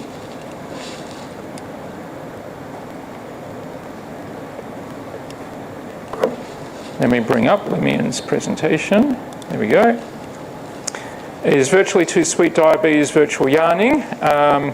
Limian's primary supervisor is Rima Cachetta from the Faculty of Health Sciences. Rima is here today. Thanks, Rima. Other collaborators on the project are Sophie Mago, Gareth Bainum, and Yalalu, I should say, Thomas and Rani Ong. And the HIVE supervisor support from Michael Ovens. Over to you, Limian. I'll just clip it to your t-shirt. There we go. Thank you.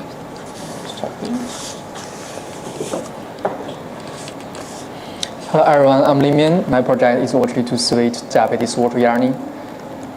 And first I want to introduce what is type 2 diabetes. It is a condition in which body becomes resistant to normal effects of insulin and gradually loses the capacity to produce enough insulin in its pancreas. The cause of type 2 diabetes is unknown, but this condition has strong genetic and family-related risk factors, as well as modifiable lifestyle-related risk factors, while genetic and family-related factors are non-modifiable. Risk factors can contribute to earlier or increased rate of onset include hereditary factors, blood pressure, polycystic ovarian syndrome, age, and obesity.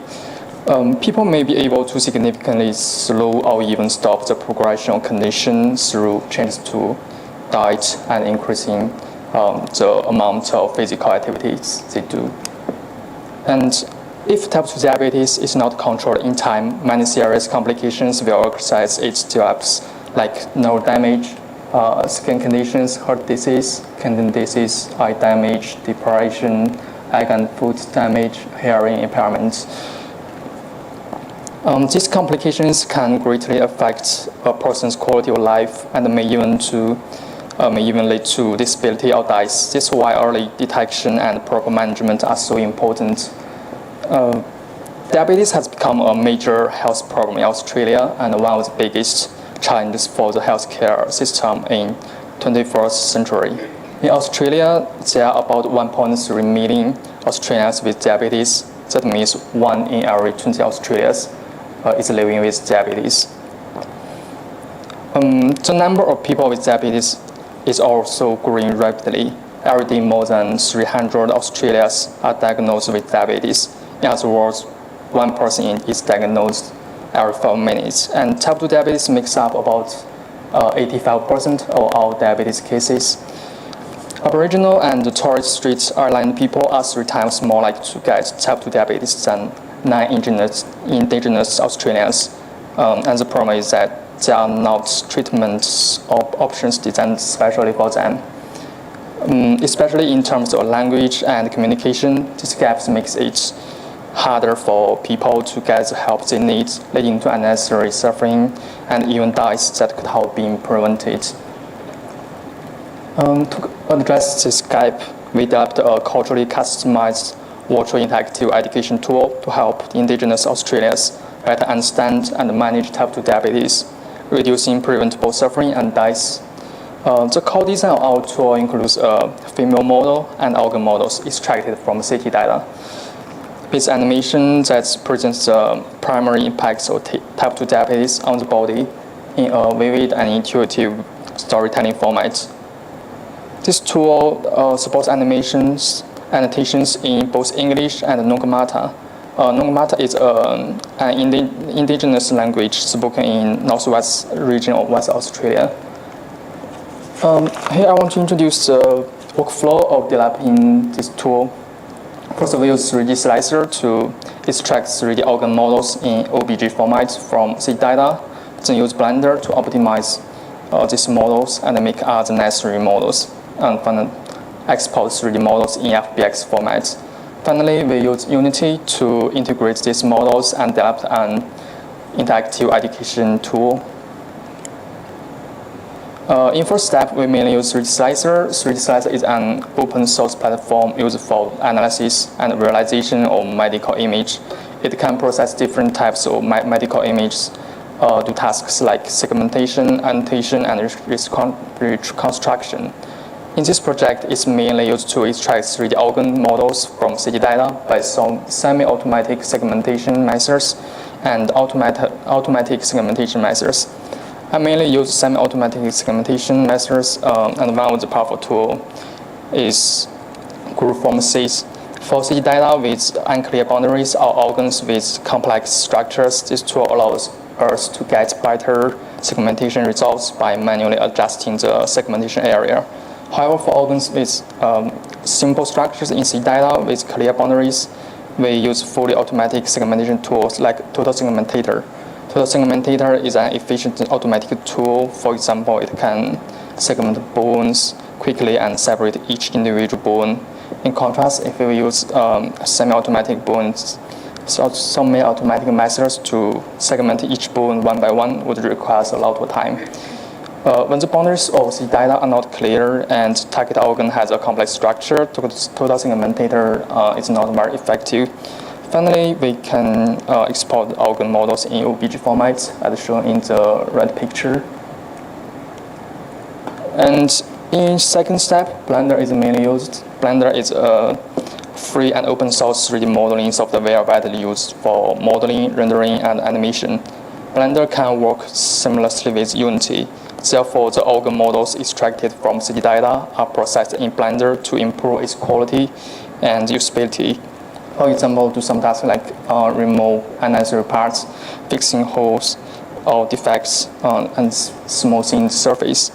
These tasks can also be done in 3D Slicer, but sometimes the efficiency is not very high, and sometimes it even crashes, especially when using scissors to remove unnecessary parts.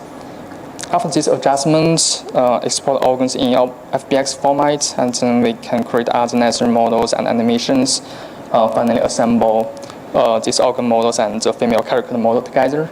Finally, we can get a female model, as shown in this picture. In the final step, we mainly use Unity. Unity is a powerful cross-platform game engine used to build high-quality 3D games as well as interactive experiences. The version we use is Unity 6. It is core development tool in this project. All materials, such as organ models, female models, animations, were put into Unity for assembly and programming, finally creating an interactive patient education tool. At this stage, we first need to build a scene or hospital room and then create and adjust animations for other elements in the scene. Then use C# scripts and other tools to control the models and animations, adding interactive features. The final result is a complete diabetes story presentation. The picture on the right is the scene of hospital room and also is the starting scene of our tour. There is a woman lying on the bed and a blood level monitor here. In the lower left corner of the picture, there is a set button. After the user clicking the button, the light will turn off. The scene will switch to something look like this. The main organs of the human body are labeled in English and Nogamata. On the left side, there is a monitor and a menu. The monitor shows insulin level, blood sugar level, and time. User can open two different stories by clicking the buttons in the menu. One is non-diabetes story, and the other one is diabetes story. They show how insulin works in the non-diabetic state and type 2 diabetic states, respectively. These light white spots represent sugar, and this case represents insulin. The different colors of organs represent different status, such as absorbing sugar, waiting to absorb sugar, produce insulin. At the beginning of the story, of both stories, white spots, light spots distributed throughout the body represent sugar in the blood during a fasting state. And now the sugar level is 3.69 and insulin level is low. Then food is broken, and then it's broken and moved down, then into stomach and intestines. Finally, the sugar spreads throughout the body at the same time. The blood sugar level on the monitor begins to rise. And now the sugar level is 7.6. Some organs turn light blue and indicating that sugar is being absorbed, like liver, and some organs are dark blue. This means the organ is waiting for insulin to help it absorb sugar, like heart. And sugar can directly enter organs like liver, pancreas, and brain. But muscle cells in arm muscle and heart muscle and fat cells need insulin to help them.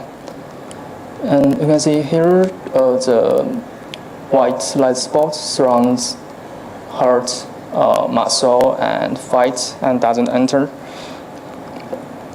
When sugar reaches the pancreas, sugar stimulates the pancreas to produce insulin. And at the same time, the insulin level on the monitor begins to rise. And now the insulin level is high.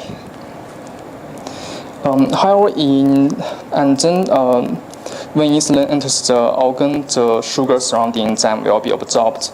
But in the diabetes story, some of cases detached from the organs representing insulin resistance. Unrelated organs or tissues are hidden during this process. Both stories are divided into 4 stages with an interactive panel appearing before each stage to provide an overview of the upcoming content. And this is the interactive panel. In conclusion, we developed a culturally sensitive interactive education tool for the female Nongmata indigenous community in Australia. Its core design includes a female model and organ models extracted from CT data, which vividly and intuitively demonstrates the main effects of type 2 diabetes on the body through storytelling. The tool supports annotations in English and Nongmata to suit the cultural context of Aboriginal communities. In addition, this tool is also easily customizable for males, indigenous groups, and various other cultures. There is a significant communication gap in current healthcare system when addressing type 2 diabetes in indigenous cultural contexts, particularly due to the lack of effective methods combining language, translation, and interactive visual representation. This gap has directly caused health problems that could have been avoided. To address this, our tool is developed based on visual and watch technologies, which can enhance patients' engagement and understanding of healthcare. This tool helps to address myths by tightening communication gap in community in a manner that is more individually relatable, preventing suffering and improving the overall health of indigenous communities. In the future, we plan to expand and optimize our tool. Language options will be extended to include more content of indigenous in language. Additionally, the tool will connect disease consequences to cellular problem sites, allowing for future integration of how different medications work. This will enable better medication optimization for individuals with type 2 diabetes. Finally, I would like to thank my primary supervisor, Rima, and health supervisor, Michael, and other health staff and our collaborators, and a special thanks to Curtin HIVE and Curtin University Faculty of Health Sciences for providing funding to support our project.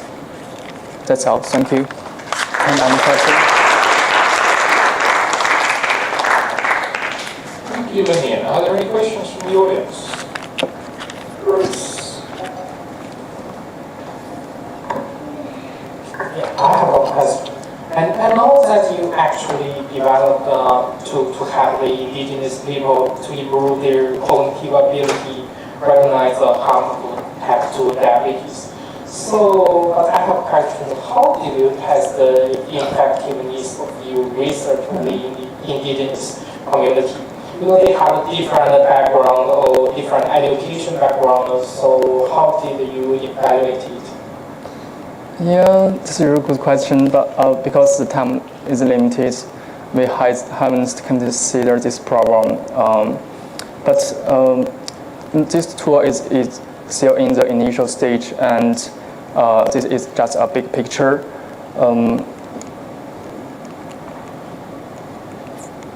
From this picture, you can see there are some annotations in Nongmata, but for brain and intestine, their annotation in Nongmata are missed. But we are still communicating with the Life Language Center and hope to get more materials in Aboriginal languages. When we can get enough Aboriginal language materials, I think we maybe can evaluate our tool in a general way, like through a questionnaire, by testing the user's understanding degree before and after using our tool. And then optimize our tool based on the feedback. Yeah. Often evaluation takes a long time. So, yeah, it's really tough. You've probably listed this in your future work section of your report, no doubt. If you haven't, then you will. Yeah, maybe, I think maybe. Yes. So the people from live languages are indigenous and which has helped us get all this translation happening. And it was through consultation with them, what would be useful, what wouldn't be useful, and also understanding the sensitivity around using a female model versus a male model, females and males and sorts. So evaluation will take place, but it can't take place now. We were just putting this together, and that will take place in the future course. Thanks very much. Are there any other questions from the audience? I'll take one down there just a moment. I'll bring the microphone to you, and if you could just say your name, please. Hello, my name is Daniel. Hello. My question is, how you talked about how you're planning to visualize the effect of medication. Mm-hmm. Right? How would you do that? I think maybe we'll show because for type 2 diabetes, the beta cells in insulin count works well. We maybe show the process. The beta cells produce lyse and lyse insulin and finally can't function. We like this. Okay. You'll introduce more particles.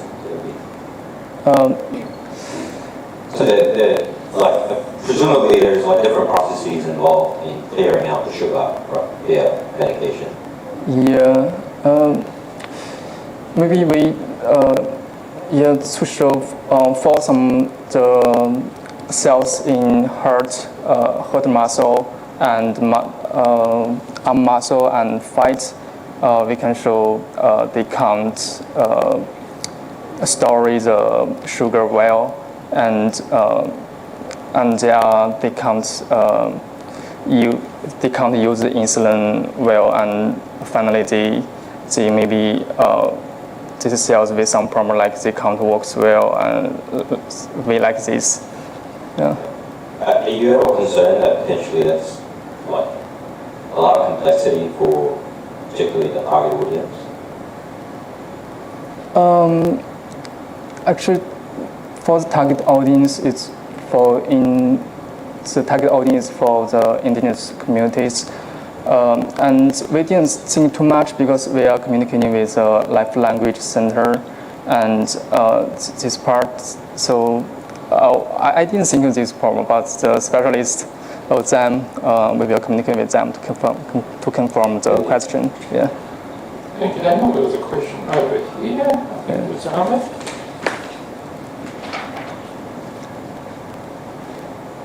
Yeah, hi, thank you for your presentation. I'm curious, this is a question for both the supervisor and the intern. I'm curious, where would you picture the solution? Where do you picture the solution to be deployed? Is it in potentially medical centers? Is the focus for research purposes? Where do you see sort of the software being used? And then also curious, at the very start you mentioned in the background section that unfortunately the people from Aboriginal backgrounds and Torres Strait Islander backgrounds tend to experience this 3 times as compared to an Australian or someone not from that background. I'm curious what sort of hypotheses exist around the reasons for that. And then finally, sorry, 2 questions, but finally, once someone is familiar with this condition, is there maybe some kind of educational piece that they're given at the end to go, hey, now you understand what this condition is, this is what you could do to avoid getting this condition, for example? Sorry, 3 questions, but the first one was, I forgot the question, so I'm sorry, now you asked the question. Oh yeah, how are you going to, where do you see this software being deployed? Hypothesis for why, unfortunately, people from certain backgrounds experience it more than other backgrounds, and then we can start, shall we? Sorry. Well, when you see sort of the software, I guess, being used first. Could you give me a direct question? Because you could give me a lot of comments and it's really long. Could you give me a direct question? I'm so sorry. I think Pauline is a mathematician, right? So, and he's been thrown with all these pharmacology-related questions. So really, this can be simplified. We've already simplified it so much, and it can be simplified further. So your question about, do I worry about it being complicated individuals? No, I don't think so, because we can actually simplify it, and they use probably currently what the diabetes WA is using is no simpler than what we're using, but it's not as easily, I don't know, maybe I hope I should say that, maybe we'll compare it in the future. So where would we use this? Well, we're hoping to use it in education, teaching our students education, in clinical settings, in patient use as well. So we're trying to make it user-friendly all up.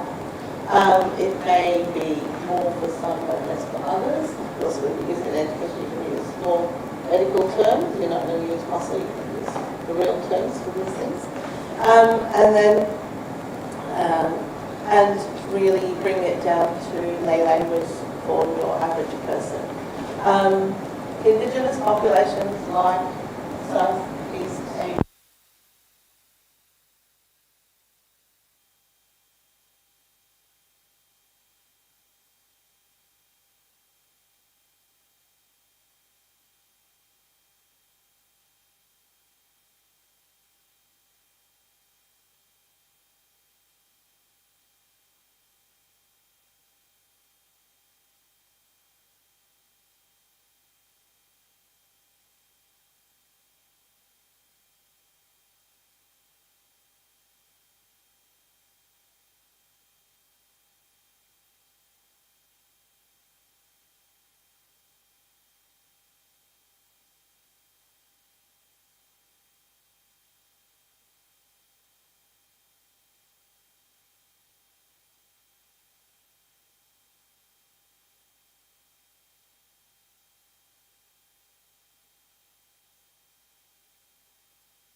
Analysing the structure of online discussions using multi-layer network models, a case study of Reddit. This is the second of 3 projects this year that all use a network visualization as part of their project. So it's good to see that sort of capability being applied across lots of different fields. Her project is being supervised by Ben Yee and Tony Matthew from the Centre for Optimisation and Decision Science in the in the School of Electrical Engineering, Computing and Mathematical Sciences. That's a mouthful in itself. From the Faculty of Science and Engineering, and HIVE support for this project is been provided by Ash Doshi. So over to you, Lucy.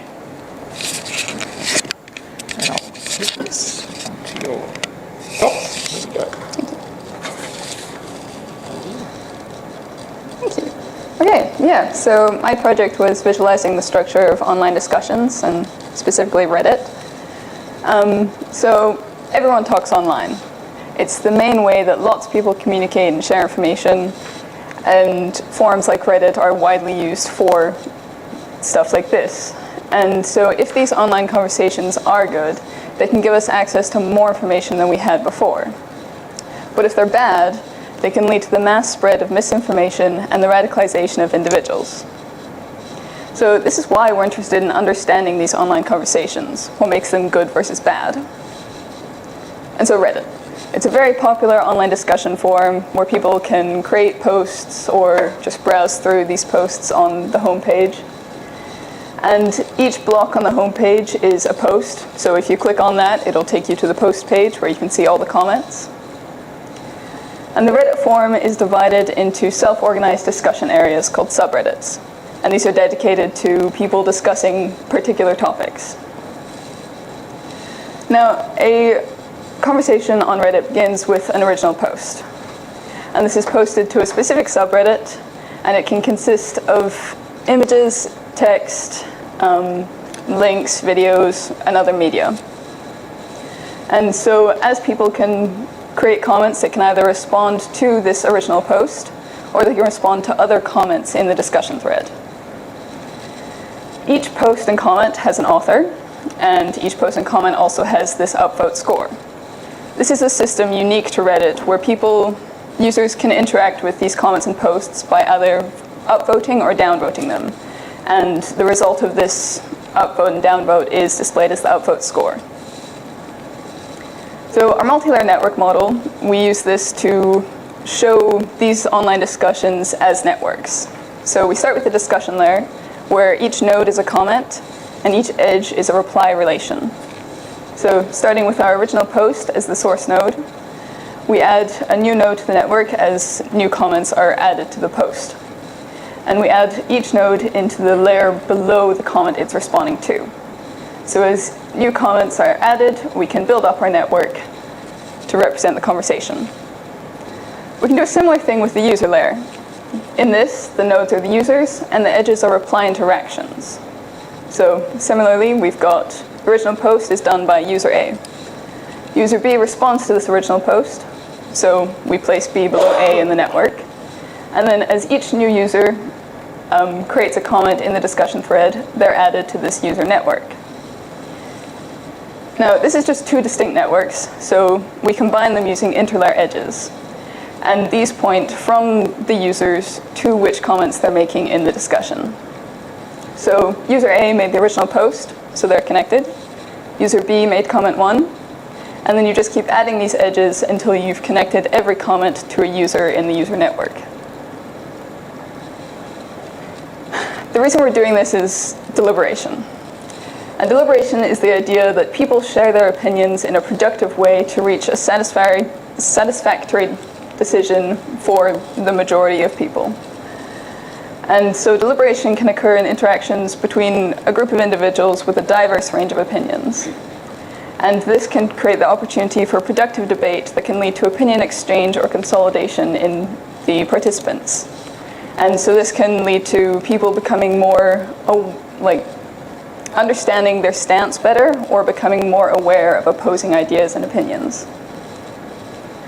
Deliberative theory says that not all conversations are deliberative, and that some are superior for decision-making and democratic processes. But deliberative conversations have certain requirements. They need to have an adequate amount of people contributing to the conversation, and this leads to the idea of the representation. And there needs to be an adequate exchange of opinions, and this leads to the intensity of argumentation. And it's very important that social and political topics get discussed in deliberative ways so that people can make well-informed decisions, and this can also lead to a greater participation in democratic processes. And as I said before, a lot of people consume online media. It's the main way that people communicate. So it's also very important that these online conversations be deliberative for the health of society and our democratic processes. Now, what we do to look at deliberation in these online platforms is we use that multi-layer network model, and we can use certain metrics to create a quantifier for the quality of deliberation. So we take the discussion network's width and use that as a proxy for the representation of a discussion. So how many nodes were at that level of the discussion network. And then we can also take the discussion depth and use that as a proxy for the argumentation. How many comments were in that thread of the discussion? And then using these, 4 types of conversations have been classified. Type 1, where there's maximum width and maximum depth, satisfies the requirements for deliberation. Type 2, where there's less people contributing to the conversation but still very high intensity arguments. This can reflect conversations between experts or specialists. Type 3, when there's not many people and not very invested in the conversation. That's, And then type 4 is when there is a lot of people but there's still not much argumentation occurring. And so the data set we've been working with was gathered in 2023, and it covers 210,000 posts with 20 million comments from across 72 different subreddits. And this was gathered by a student in our research group who also went on to do a comprehensive analysis of these using the multi-layer network model and metrics like the width and depth. So we've got a huge amount of data, and while the student's work was a great start, we've still got lots of things to look at. And so this visualization will help us to identify what other things to look at in the data set. For this demonstration and for this presentation and the demonstration on the cylinder later, we'll be looking at the subreddit political compass memes. And this is a political subreddit where people make jokes using this model of political ideologies, the political compass. We'll also be showing posts from the Canada subreddit on the dome display. And this is just a regional subreddit that discusses topics concerning Canada. So this is our visualization. It's a 3D model of online discussions using our multi-layer network. And it can be easily generalized beyond just Reddit. It can be used for other online interactions and communications. And so a bit about our visualization. These white nodes on the bottom are the users. And the size of these nodes corresponds to how many comments that user has made in the discussions. The colored nodes are the comments, and the square nodes at the base of each comment tree is the original post. And so when users are connected in the user layer by those white edges, they interact within the discussion. And there's the edges pointing from users to the comments, and that shows which users have made which posts. So, this is our visualization. We have our multi-layer network model showing the users and comments. And while some research looks only at these user-to-user interactions, other research also chooses just to look at the comments in the discussion. But this loses some of the interactions between users within the context of the discussion. And while our interlayer edges are vital for constructing the model, they can crowd out the display and cause a lot of visual clutter. So we tend to turn them off for visualization. This visualization helps us to identify patterns in user interactions and see what this reflects in the discussion. We can find users like this one, who contribute sporadically across a couple different conversations.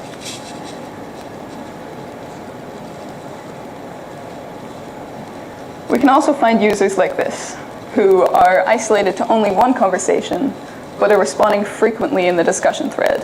And as you can see, they're almost every second comment.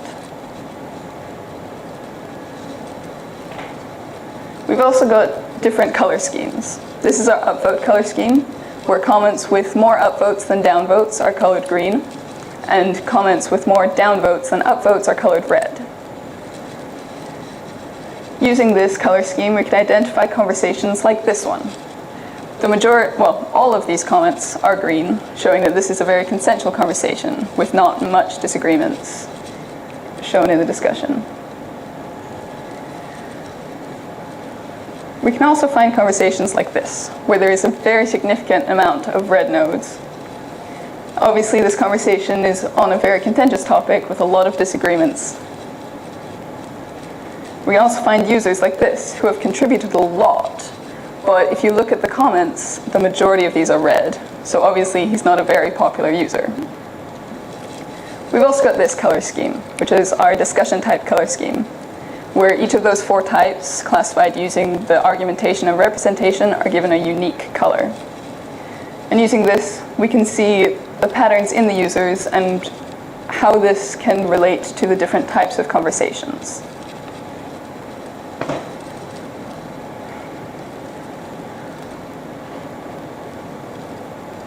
We've got our type 3 discussions in red, where there's not many people, not much argumentation. And this is reflected in the user layer, where there's not many user nodes, and they're all very small. So they've only made 1 or 2 contributions. We've got our type 2, with the really tall, argumentative conversations.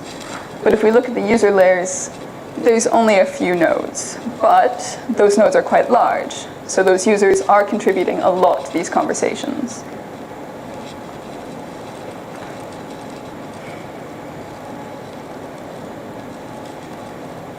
We've also got our type 4 conversations.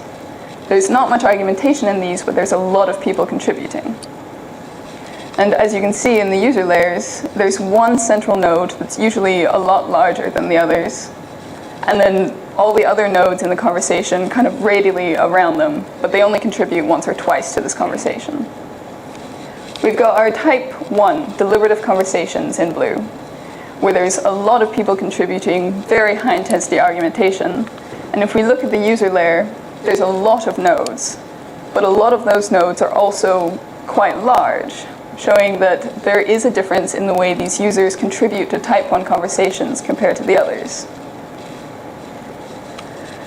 So with our visualization, we can manipulate certain aspects of these conversations, and we can look at the structure of these conversations alongside the user network to see how those users interact within the context of the discussion.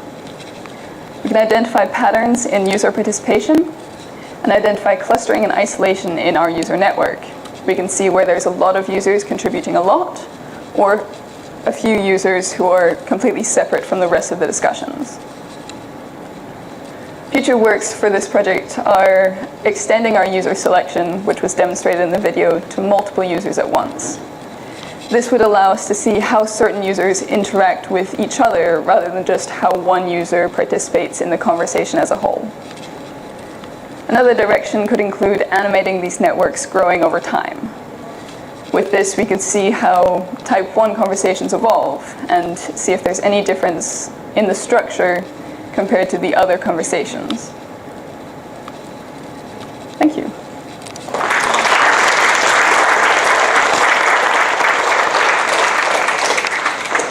Thank you, Lucy. Are there any questions? Please. Hi, thank you. That was really interesting. I'm Lucy Montgomery from the Faculty of Humanities, and I'm really interested in any thinking you might have done around the ethical challenges of this kind of work or the implications for how it could be used. Yeah, so yeah, there's obviously ethical concerns using data from people and online media, but because Reddit is like an online forum where everyone can view all the comments and posts, there isn't, I guess, that much hidden that we're using that can't be found anyway.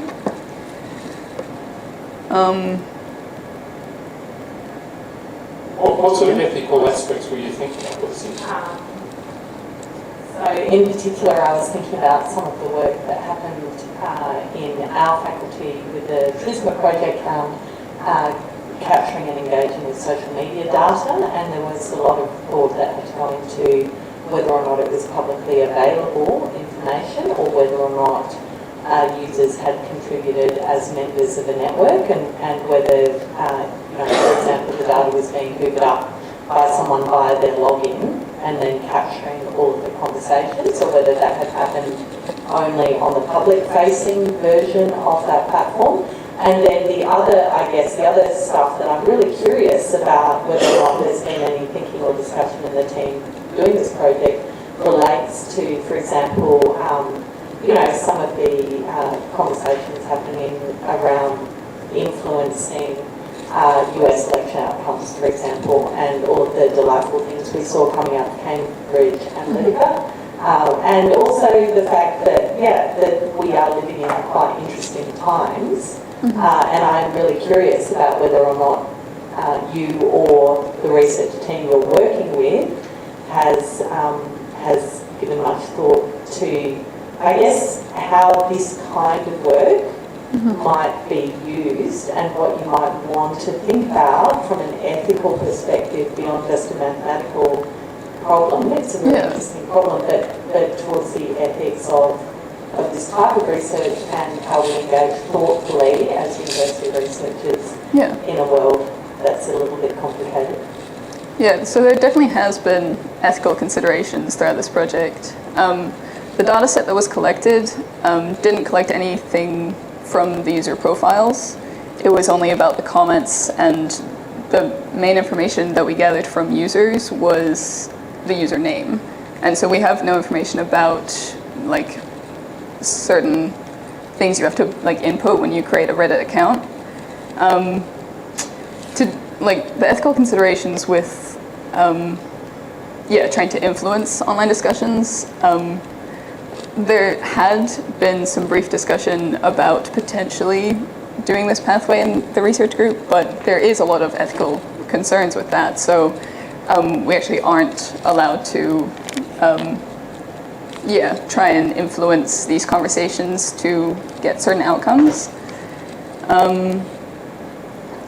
I guess that touches on another thing, whether you, through this technique, can see, I guess, manipulation of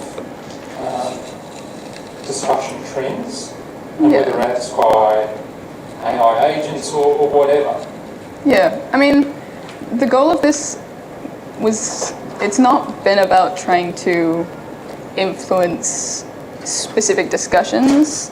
I guess the overall thing has been wanting to identify these high quality conversations and the characteristics surrounding them, and then either going to commercial companies or governments, we can show them these characteristics and they can potentially structure their forums or like discussions in a way that could lead to these more productive conversations. It's not about altering the topics or the outcomes, it's more about the quality. Question from Rima. I'm just going to say, do you think the Human Ethics Committee could support you or help you in answering questions around that space? I don't know. Sorry? This was about ethics clearance. It's been okay. it's been over the years. Okay, sorry. Yep. So this is part of an ongoing research project.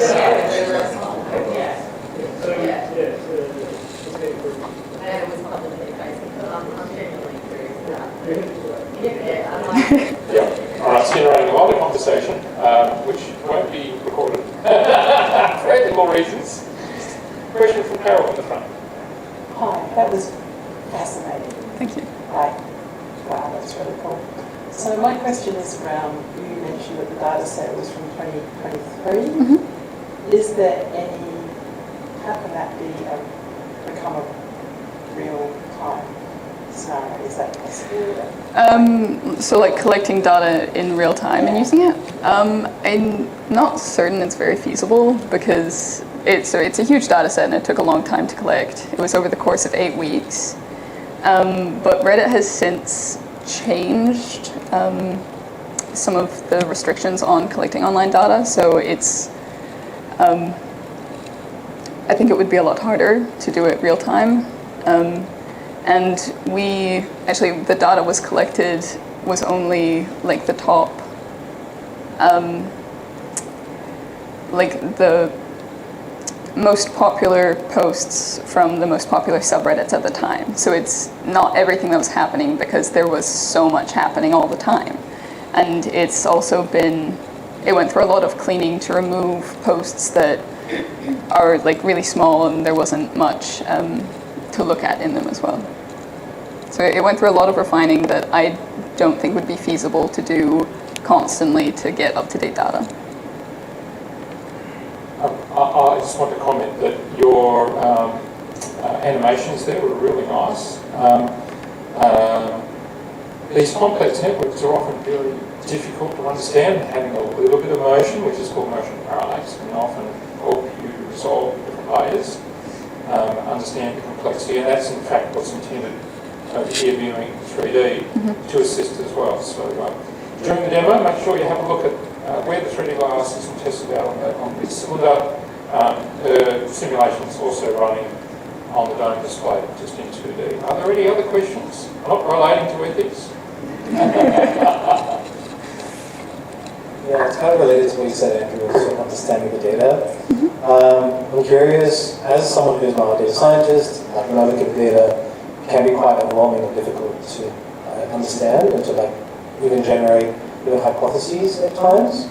But then I look at AI models like ChatGPT and stuff like that, which I can just give it an instruction and it can just distill to me and say, from the information that you've given me, 85% of people in this subreddit, for example, are politically in the left as compared to the right, something like this. So my question is, with regards to understanding the data, is there a step after maybe visualization that can kind of like make sense of the data that's being represented, potentially in the use of AI?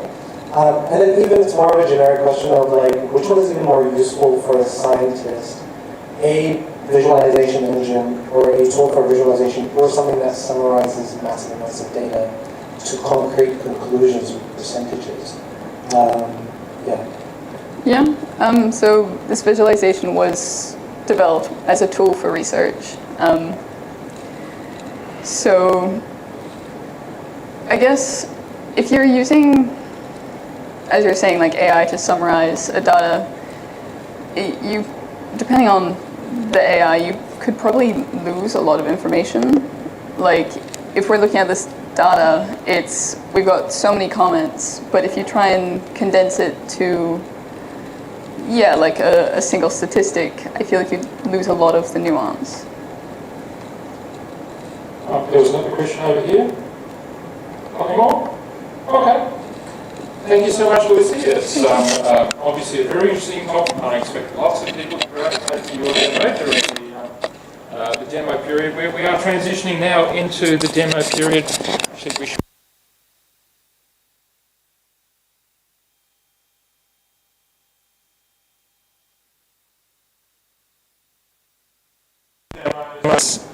Lucy will be on the cylinder and the dome, but she'll primarily be here because she can't be in two places at once.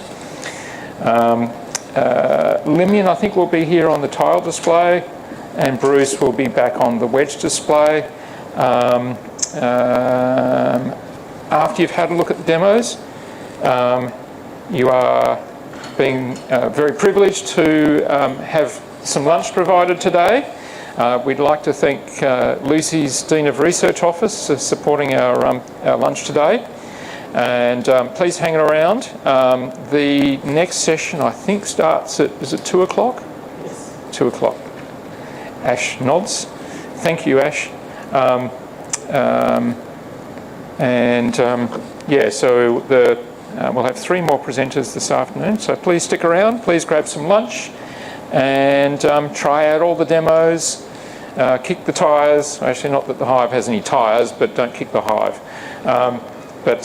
Yeah, ask lots of questions and speak with the various presenters. Thank you all, and thank you for our presenters.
almost got a full house this afternoon, and it's really great to see everyone. Can I have a quick show of hands? Who has been to the Hive before? A lot of people. And who hasn't been to the Hive before? Okay, I'd say that's probably about 30, 70, rough guess. Yeah, that's great. So this is our third session of the Hive Summer Internship Showcase for this year. The last session today, and we have three presenters this afternoon: Tom Sabo, Catherine Phillips and Shu Wong. For those of you who weren't in the sessions this morning, this is the 10th year that we've run the Hive Summer Internship Scheme, and it just so happens that we have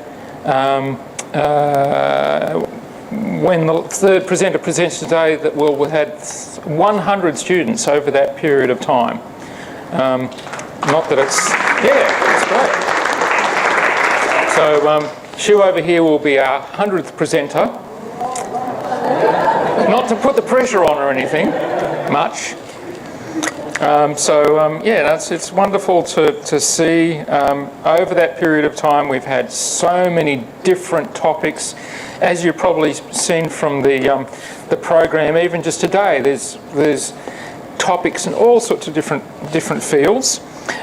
It is interesting to see that this year we've had 3 projects all in a similar area of network visualization, and here's the third one, which you'll see in just a little bit. So there's often some commonality between the different projects, even within the same year. That's in addition to the commonality of these all being related to visualization in one way or another.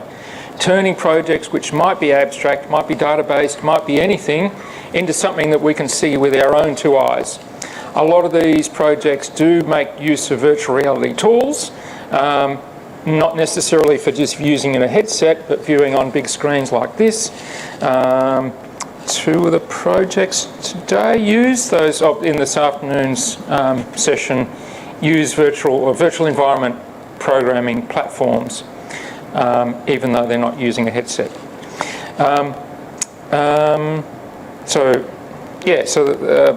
But then we've got projects in health sciences, business and law. We had 2 projects this morning, science and engineering, and also the humanities as well. So it's really good to see such a broad range of different projects in this year, and also in the previous 9 years across all 100 projects. So without too much more ado, I'd like to introduce our first speaker. So Tom, if you could join me on stage.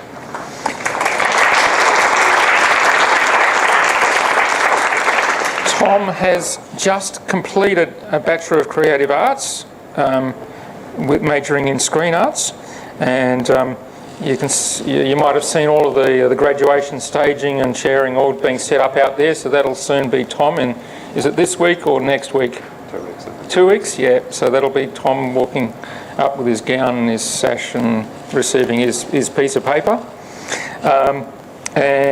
His project has been supported by the Western Australian Museum, and it's titled Martian Meteorites and Radio Galaxies, 8K short films.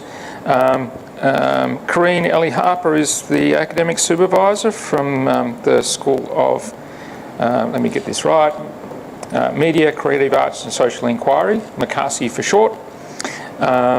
In addition to Helen Simonson from the WA Museum, plus from the Hive side, both myself and Daniel in the back over there have been supporting this project as well. I didn't actually do this before, but I should introduce the Hive team. Corinne's down the back. Hello, welcome. So the Hive team, who do so much to keep this place running and supporting projects and supporting the interns and doing pretty much everything and anything, are Michael Ovens down the back, black in black, sitting down the back, Ash Doshi and Daniel Adams. And they really make this place tick, so thank you for their efforts as well. So with that, I've got to remember each time to pass the important microphone across to the next speaker and grab it from them at the end. So, over to you. Thank you. Oh, sorry. And you know how to do the mouse. Where's the mouse? Is that there? It is. Hopefully it's the right one. Yes, it is. The next trick is stitch this as a big screen to find out where the mouse is and find the correct place to click. It's quite a big Downloading. It's a big presentation. It's worth the wait, don't worry.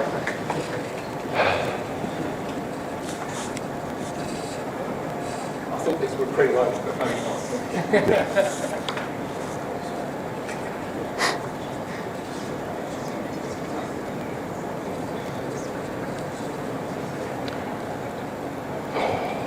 All right. Hello, everyone. Thank you all for being here today. I'm Tom. I'm graduating in about 2 weeks, as Andrew's just mentioned, and so this project has been a great final stretch of my time here at Curtin. Over the past 2 weeks, I've had the opportunity to be immersed in incredible space science topics and be part of telling stories about them in a Screen Arts-focused project. Throughout my degree, I've taken an interest in editing and post-production. I love the process of bringing either collaborative or individual efforts of a film production into the editing stage, because you get to gradually see the final product come together. I enjoy making art that seeks to immerse viewers in a world of some kind, and art that encourages quiet contemplation and reflection of the work. The project I'll be talking about today definitely did that for me throughout the editing process, and I hope it does for you all too. So, welcome to my presentation. As you might have read on the flyer, my project is titled Martian Meteorites and Radio Galaxies 8K Short Films. This title is a collective title for 2 short films, Counting Craters on Mars and The Universe in Radio Color. I'd just first like to thank my supervisors, Andrew Woods and Daniel Adams from the HIVE team, and Dr. Green and Ellie Harper from Screen Arts at Macquarie. I'd also like to thank the WA Museum for funding the project, Helen Simonson, the museum's representative for this project, Adam and Austin from the Macquarie store, the rest of the HIVE team, and Natasha and Gretchen for their generous time on this project as the space science experts and narrators whom you'll hear about in this presentation. So the objective of this project was to create cinematic audiovisual sequences using high-resolution space science visualizations. Then they will be screened on a new 8K tile display, very similar to this one, 7680 by 3240 pixels, at the WA Museum Boulevard in the Innovations Gallery. And so the Innovations Gallery at the moment is being revamped to include a new area of the gallery which will exhibit an inflatable moon, either a Mars or Moon rover in a glass case, as well as a display just like this one, screening the films you'll see eventually today. So we're made up of 12 smaller displays, or panels, which equate to the full widescreen 8K resolution, covering 10 square meters. Just the display itself should catch the attention of potentially hundreds of thousands of museum visitors walking through the gallery. All credited in the films, the primary space visualizations used for this project include a collection of Mars surface studies, imagery, an all-sky image of the Milky Way in radio color, taken using a unique radio telescope, a colorized map of Mars, which were so those ones were the primary visualizations, and then we have a colorized map of Mars, NASA's blue marble map, and an optical all-sky image of the Milky Way, which were used to support the primary ones. So the pixel size of most of these visualizations were quite manageable in comparison to one that stood out from the rest. This is the THEMIS map, and THEMIS is an acronym which refers to the imaging device used to capture the service bit by bit by an orbiter. This visualization was the highest resolution map for this project. The original image is 213,380 pixels wide and 77,054 pixels high. So if we were to accurately represent the size of this image with this display, we need about 27 of these displays wide and then 23 of them high. And so the reason this map is so big is because it can zoom from viewing the entire surface down to individual craters. Hopefully that gives you a bit of an idea of what we were working with in this project. So the goal was to transform these visualizations by layering them underneath several effects supporting images, text graphics, and animations in sync with a voiceover track, heightening the retelling of space science research suitable for viewing on loop in bite-sized short films. The films needed to fit the gallery's focus on innovation in Western Australia and balance space science with imaginative and creative aspects that aim to bring a sense of depth and immersion into the visualizations. An example from the universe in radio color is this radio galaxy appearing to move out of the background and towards the viewer. In counting craters on Mars, I've created this little bright circle graphic which I have rapidly crashing into the surface as if it were a rock forming the crater underneath. In pre-production, for this project it was focused on script writing, recording the voiceover tracks, and setting up a project in Adobe After Effects. In order to write the scripts, I was introduced to the experts. Astrogeologist and Professor Gretchen Benedicts on the right, and radio astronomer and Associate Professor Natasha Hurley-Walker on the left, whom are the narrators for each film, respective to their research area and co-authorship of the work. Throughout meetings with the discipline experts and some reading into each topic, I gained a very basic understanding of each topic to begin scripting. I first created scripts separating audio, vision, runtime, graphics or images, and sound design into different columns to best communicate the vision to a team of various disciplines. Collaborating with the narrators, the scripts were eventually developed into voiceover scripts. The details of the research and the topics were refined, and the voiceover of each narrator came through in the writing more clearly. These scripts were also developed during 2 voiceover recording sessions at the Makazi voiceover booth, one recording in the first half and another in the final 4 weeks of this internship. These scripts took a long time to refine, and 2 recording sessions were conducted with each narrator as possibilities and developments of the visuals of each film were developed in post-production.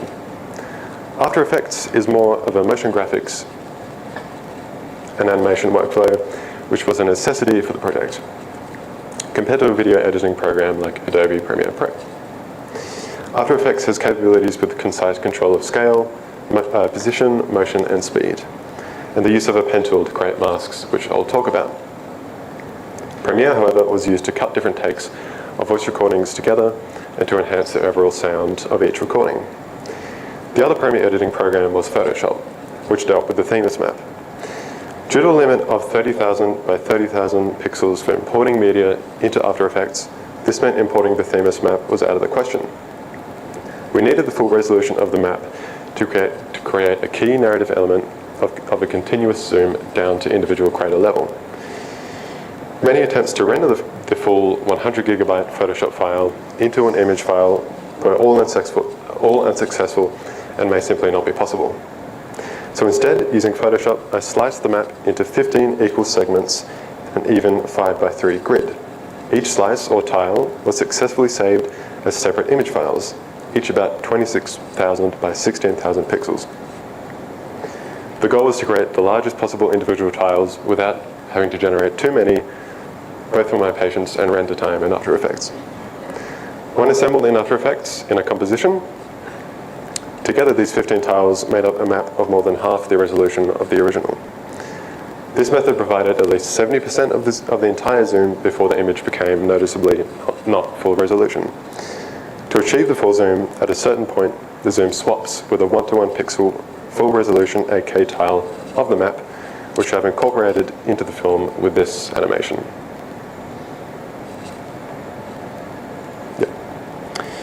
So first we see the map zooming in, then we fade to this imagery of a planet, and then after that, we're now in the image that's the same size as this display, where we see that full zoom level, and then this image eventually drops back and reveals just how much we had zoomed in.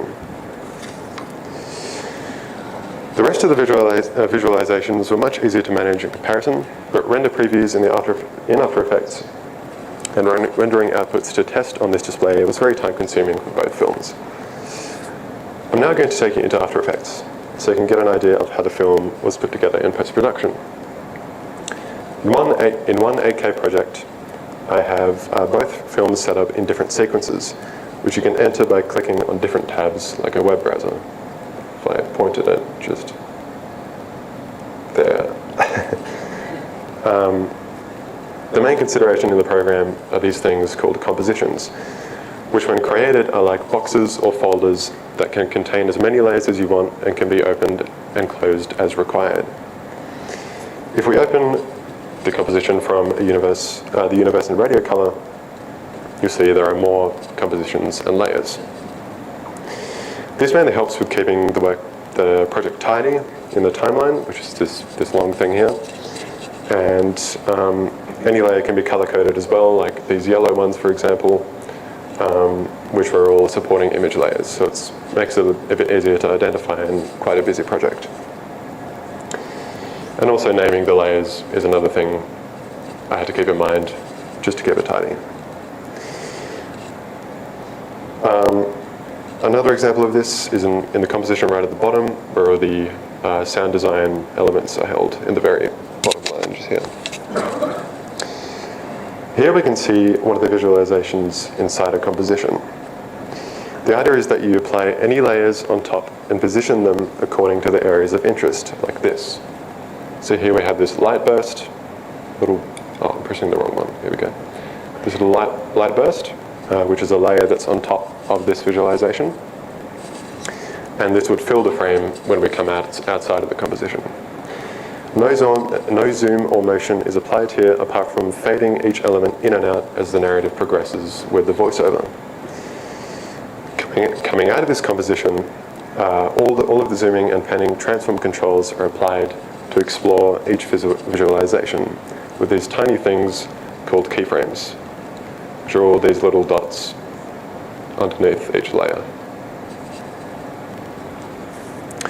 Creating masks with the pen tool is probably the most recurring task of the project. So masks can be used to create emphasis, and like in this instance where I've drawn 31 masks, which you can see just down here, they're all appearing here. So yeah, 31 masks drawn to highlight these supernova remnants along the galactic plane of the Milky Way in this visualization. A mask essentially either removes or only reveals the selected area when drawn, and for further emphasis, the layer underneath has been dimmed. Here's another example where the effects, like you can apply effects like drop shadows underneath these rectangular masks just to bring them forward towards the viewer. In the Mars Craters film, one really cool effect is called Power Sphere. This allowed the animation of a sphere being unwrapped into a flat plane, which you'll see in just a moment. And now this effect was used on the extreme high-resolution Themis map, which did generate some eye-watering render times, but looks really cool and establishes the film is about a planet.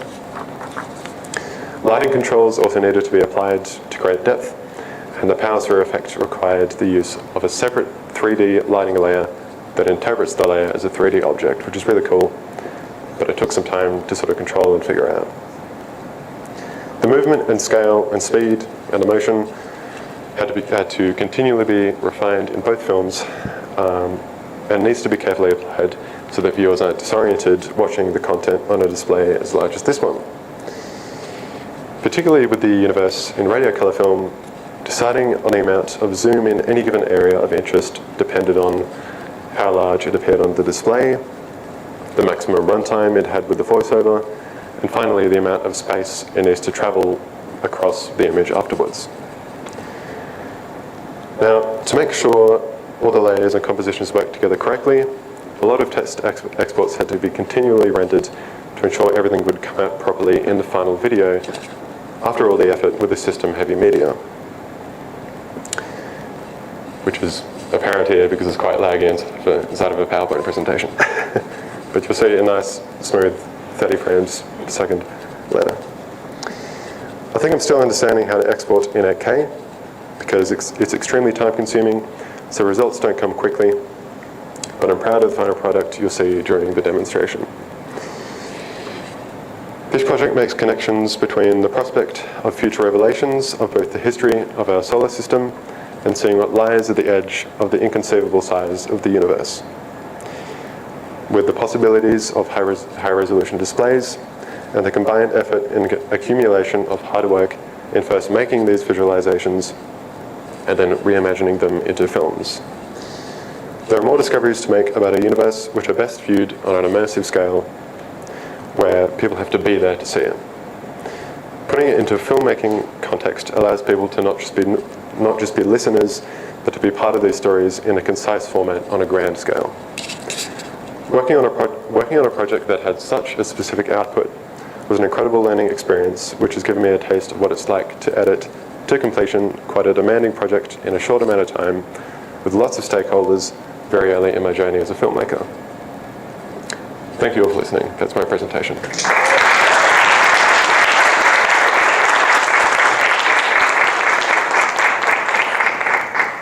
Are there any questions?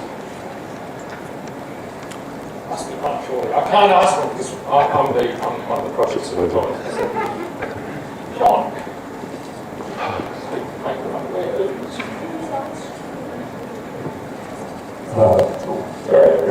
Were the nightmare render times due to computing power or just software?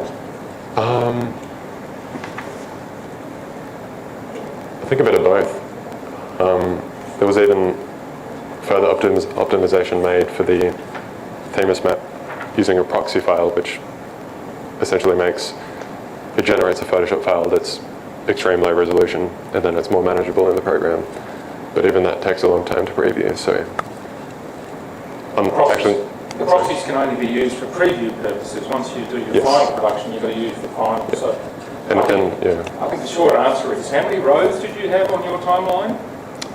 100 or 200? That's part of the problem. Part of the reason, not the problem.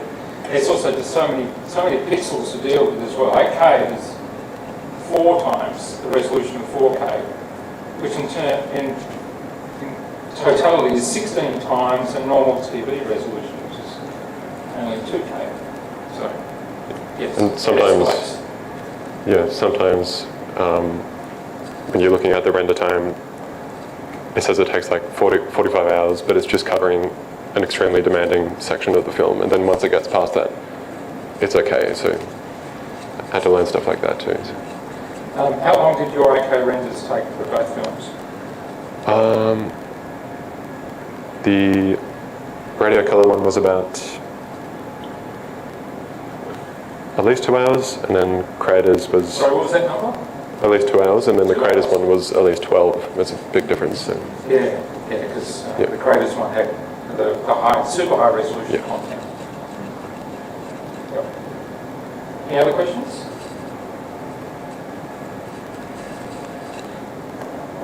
Just following on from the rendering question, what kind of graphics card did you use to render that? I couldn't tell you the name of it off the top of my head, but it's quite a powerful one. Was it the RTX 6000 or, sorry, not RTX? RTX 8000, okay. Yeah, so these are high-end workstation graphics cards. Was there 1 or 2 in that machine? Just 1. Some of our machines have got 3 workstation graphics cards in it, so we didn't quite give him all the keys to our super powerful machines. But we're impatient. And he was processing data from the Pawsey supercomputing center. We didn't give him the supercomputing center to perform the rendering, which maybe we should have done. I don't think Adobe products will run on the supercomputer yet, so it'll be a while before that happens. Any other questions from the audience? So you'll all get to see the 2 films in the demonstration period. We don't have a firm date on when they will be shown in the Innovations Gallery at Boulevard, but we look forward to that happening. It's not every project that gets to be seen in front of don't know how many people go through Boulevard each year. I think it's close to 1 million people. Not everyone's going to spend, this is part of the challenge with this film as well, although we might like to make a 20 or 30 minute short film, the average attention span of someone who's trying to speed through the museum in an hour or less, and it takes them 3 hours in the end, wishing they had some more time as well, is probably, means that even at 3.5 and 3 minutes 50, is probably still a little bit on the long side, but hopefully they'll catch people's attention and grab them like sticky tape and they'll just watch the whole thing and watch both of them, which is what we found where we had an exhibition down at the Maritime Museum with a series of 6-minute short films, 5 of them, and people would just sit there and watch the whole lot. So hopefully that's what will happen with these. We'll just have to sit there and watch people. And not necessarily put sticky tape on the seats so they actually get stuck. Any other questions? Thank you so much, Tom.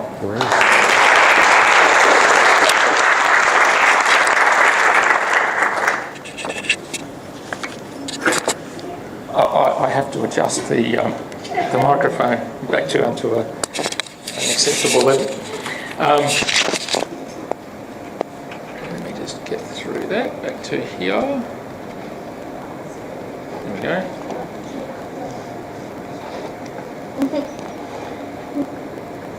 And there we go.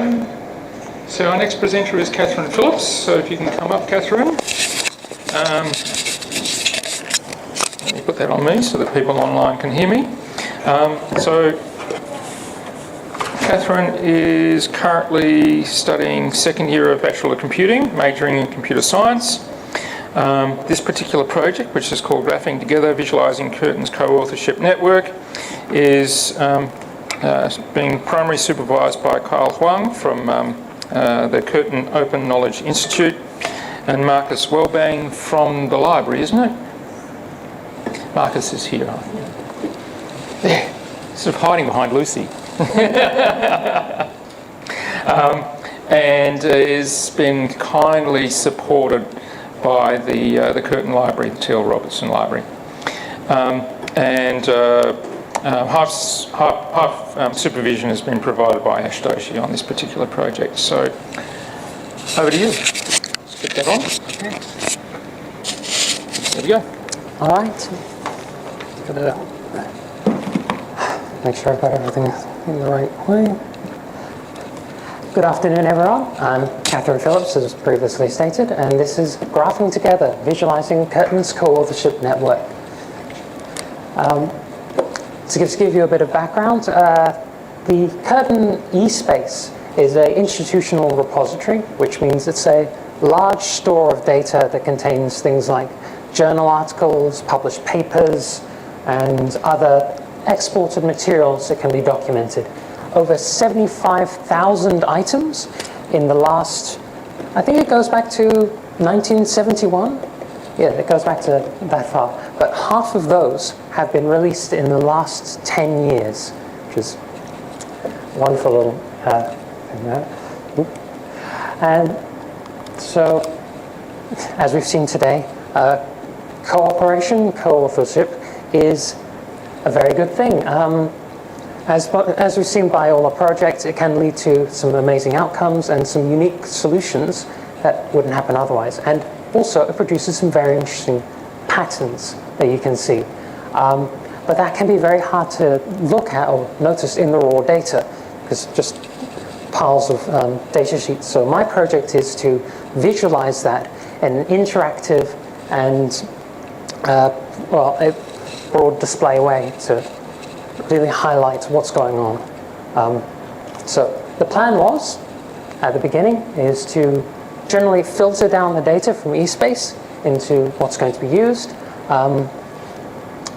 combine it with other elements imported in to give some more information, like where they're from, the authors, and other such pieces, who they are in Curtin.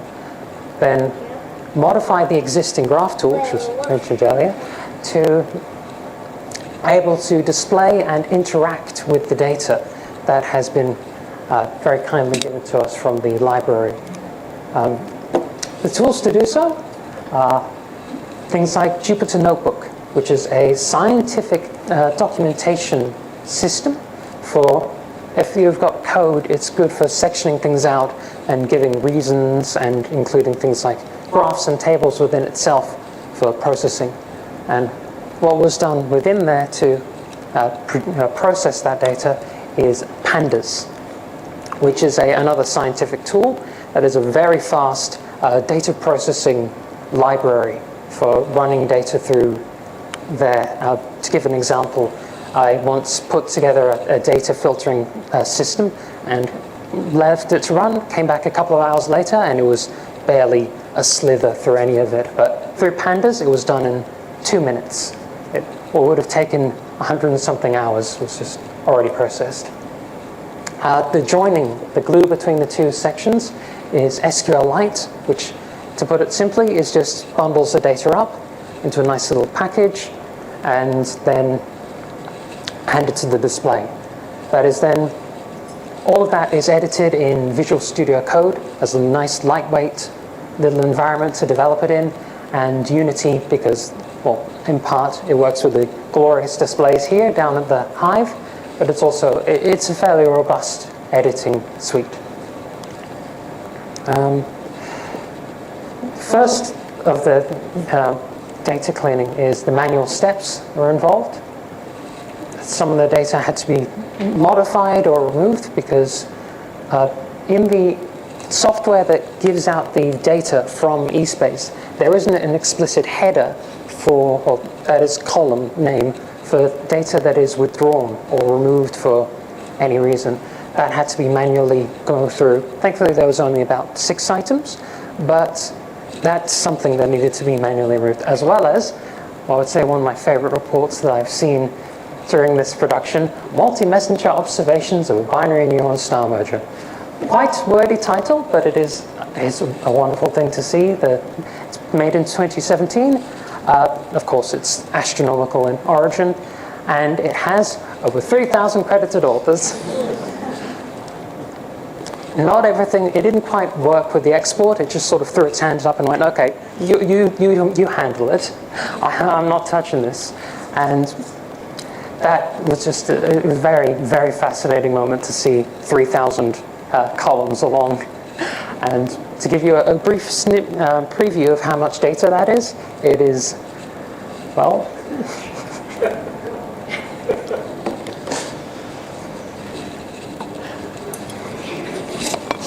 it's quite a bit.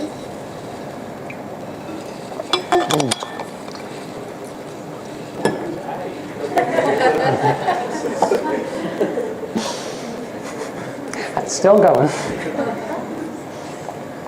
I might cut it off just there. We're going to still be here for a while. Is that was a, yes. Then, thankfully, it goes into automatic data cleaning, which is just what I mentioned earlier. It's just removal of some of the columns, some of the bits of data. This is focused just on the last 10 years, so it's just cutting off above and below and removing things like parts of data that are confidential, things that you can't really just throw around, and merging it with other pieces of data. Because as it comes out of the system, you get one large document, which is all the reports individually. I'll move back to the microphone. All the reports individually, and then you've got a list of authors for each record. There's a duplicate of the author. And what I did was flip it around, so there's just a little edge that contains, okay, this is one author here, and they've done all of these, and this is one author here, and they've done all of these. Just rotating the relationship of that around so it can easily flow through into the existing display. Which, as we were handed it, it's a wonderful system. Was inherited with a little bit of lack of documentation, but it's great. You take text of all the data I mentioned earlier as a sequence in the text file, reads it through, goes okay, traces the nodes out in a rendering, and then balances it out. As in, okay, these are too close together, we'll push them apart. These are too far away, we'll pull them together. As a node edge-based graph. That being what it is you've got a node, which is an author here, and along it are edges that are what they've collaborated on. So you've got, that's the core of it. And that goes for all the papers and all the interactions. Now, what I did was a fairly simple modification to it. Just instead of being the text file, I just put the SQL file in there, which just stores the data in a way that the interface part of it could then just make a request to. Could just say, hey, I would like to just focus in on this individual person. Or go, you got it, chief? And hand it through, and none of the rest of the system had to change. It just accepted the new data as though it was the original system, just flowing through like that. Which produced this wonderful display right here. As mentioned earlier, node edge, and you've got things like the purple nodes are from science and engineering, maybe a little biased towards them. Health science, business has red, humanities is blue, business and law of green. The curtain-related centres, like the centres of Aboriginal study elements and other centres connected to curtain, are all grouped into orange. All other curtain-related campus items, for instance, Curtin International or other curtain elements that are not faculty or centres, are in a nice yellow. And for all other services linked to curtain that can't easily fall into any of these categories, go into the other. So those colours are put onto the nodes by faculty of this list here, and the records are the average of the colours, the lines connecting them. So if you can see, right, let me try and get, right here you can see a good example of that, where you've got a red and a blue joining together to make it purple. It's also pointing to there, for the last note of that, is it's isolated, a little isolated version around Talia Lever, I think that's what it says, and it's all focused on that person, so you want to, it's all the work that they've published across all the years in that section. Now, that isn't the standard view of it, because the data scale is still vast. It's been cut down to 35,000 and then confidential items removed, but it's still a vast data set. So for the usual view, as you can see over here, it is sliced into years, because it provides the context of when it was made and helps clear out any sort of the details. For instance, the environments that a paper made in 2014 is very different from something that was made in, for no reason in particular, 2020. So that it's something that needs to be reflected in how it's interacted with. And some other observations of the data is, while the most amount of connections or papers produced were from science and health related things, an interesting part of it is that the business, law, and humanities, while they didn't produce the most amount of papers as seen in the display, they did have the most amount of connections across faculty, which is quite an interesting thing. You can see, especially with things like health, they do rather often collaborate on those sorts of points. It's very interesting to see. Thank you for seeing.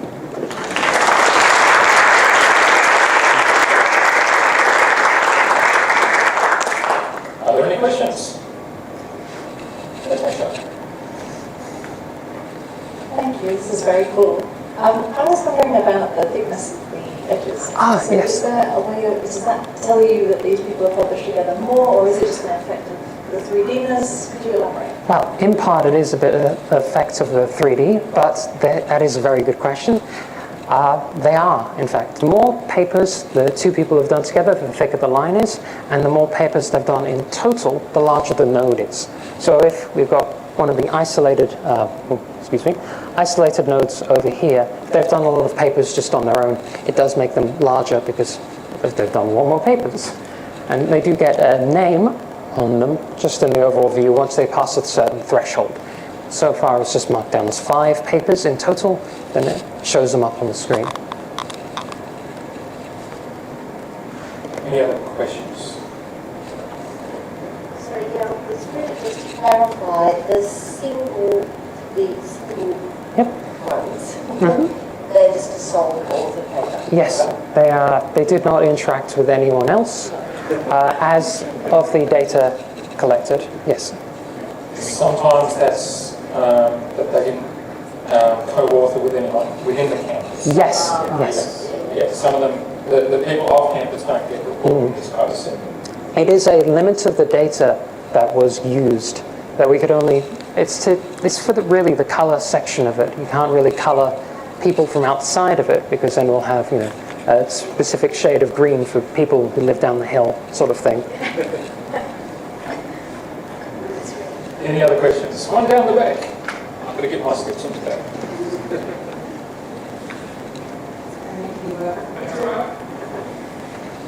First of all, thank you. That was really interesting. I was just wondering what the capacity is to use this software and this kind of system outside the scope of Curtin University. It's a very good question. I would say it's a fairly good capacity to use it. There's only a couple of bits throughout the data that would just need to be changed to let it handle other information. But just as it is now, as long as the data going in is what's something it can handle, you can pretty much throw anything at it.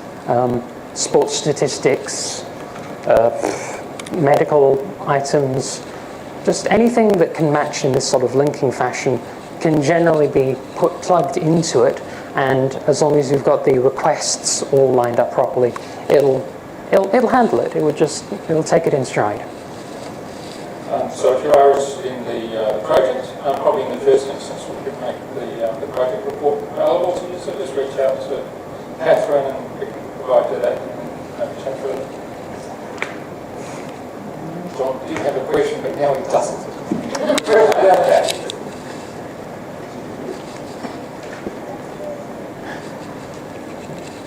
Thank you for your presentation, Catherine. And based on your realization, I'm very curious about what kind of patterns of cooperation do you find? Well, I mean, as mentioned earlier, you do see a lot of collaboration when it comes to people like those in the health or humanities rather, and business faculties. They do a lot of interactions with other faculties all across the data set. You can see when loading up the full data set as well, you get this very interesting line of business scraping across the gap between health and sciences as a sort of a glue between, with humanities joining in all around, really sticking the two faculties together where there isn't already mixing by some very interesting prolific authors that interacts with many people. It's just this little, either a spider web of one node talking to everyone, or it is, well, it's the business and humanities doing it. That's where you usually see the most amount of interactions over the data. And so are you using the spring charge model on this to be self-organized? Yes it is. There's some slight modification to the mathematics. A little bit of hair pulling because of that, but it's, for the most part, it's just as it came, warts and all, the base of it, which is a wonderful little system used in this. Very good. Do we have one more question? Sorry, so if you sort of sort of down into the network map, that's what you end up seeing or not? If you highlight a user or someone who's published a piece of work, what it does is it goes and isolates them and every piece of paper that they've done with them included specifically. Yeah. So they've interacted. That's Tamaliva right there. Yeah. Tamaliva has done work with all these people surrounding them throughout all the years. So that's just them, all the work that they've done that is processed and on display is shown there. But it's a separate kind of graphic Yes, you can. It's filtering down into it for if you want to just specifically see that. You can also go and select one of the papers there and say, who's worked on this specific paper? And it isolates that one as well. So I often describe this as being an interactive visualization. So it's a little bit of a journey of discovery. You can sort of turn things on and off and do a little bit of an analysis and sort of turn, basically sort of working out interesting aspects of the visualization. It's where the benefit of using SQLite came from is because it just is a nice little system where you can request the data and it gets handed through only what you want through into the display. So then it just behaves like that's the only set of data available. It just isolates it as just, that's the only thing it's got. And I think Lucy would like to use your clouds and her visualization. So you said that nodes are connected when there's, like, they co-author a paper, and so an edge is that paper, and if you select the edge, you can, it represents that paper. But what if authors have written multiple papers together? That is a very good question. Probably should have mentioned it earlier. Thank you for saying that. If there's two people that have worked together on multiple papers, it does combine them into one edge that has an option down the side there for sorting through them, which then highlights all the edges that are a part of that paper, if it's a combination or not. So you have to go into it and say, I want this paper, and it does show up there, or go to one where it's just that paper and highlights the combination as well. So it does cover that. Okay, I'm sure there's lots more questions, but I think we should hold those for the demonstration session. We do have to get to our 100th presentation, so thank you very much, Catherine.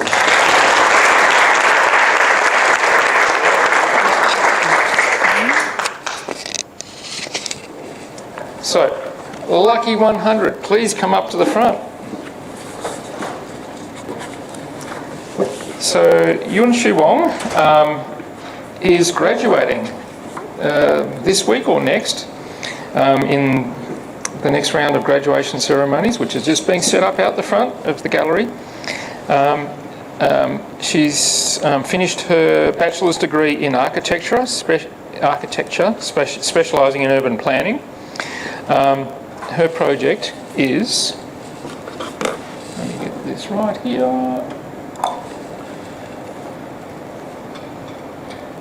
I'm sure I did press the button. Yes, I did. There we go. Is Strawberry Hill at Barnum Up, a digital architectural visualisation.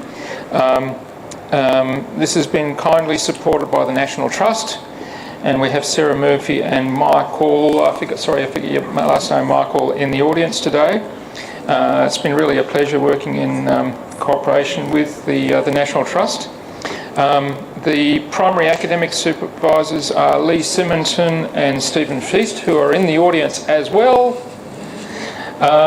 And from the HIVE side, it's been me and Daniel Adams who've been supporting the project. So over to you, Shu. I nearly forgot. Thank you.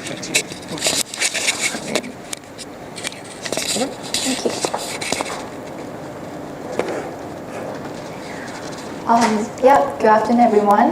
My name is Shu, a student from the School of Design and Built Environment.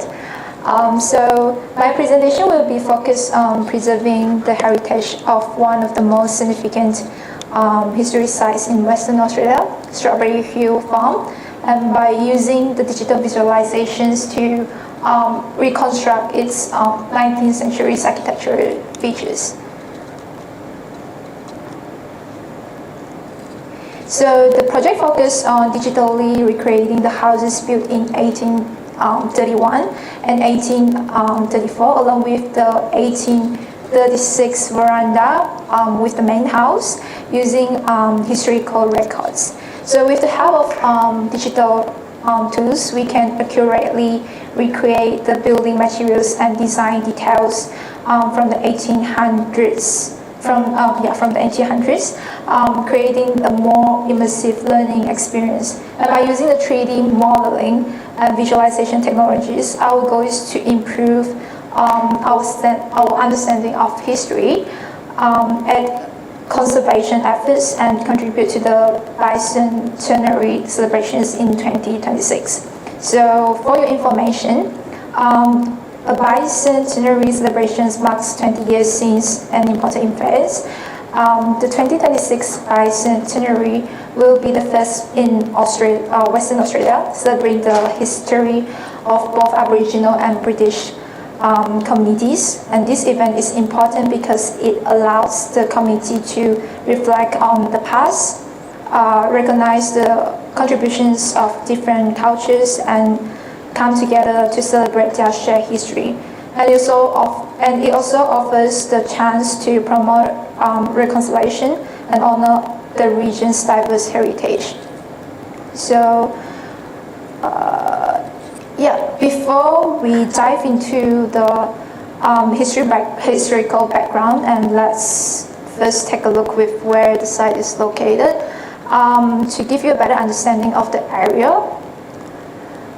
So here is Perth, and the site is in Albany.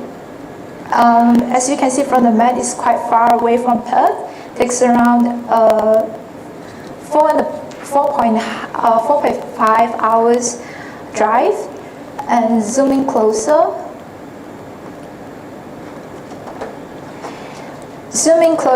we can pinpoint the exact location within the city Albany, all from Strawberry Hill. Here's the locality plan. So, the yellow indicates the overall site area, and while the red highlight marks the location of the main house and the destroyed houses. So the main house is in solid, the destroyed house is in with dash line. History background. So in the next 5 minutes, there will be a lot of information coming through.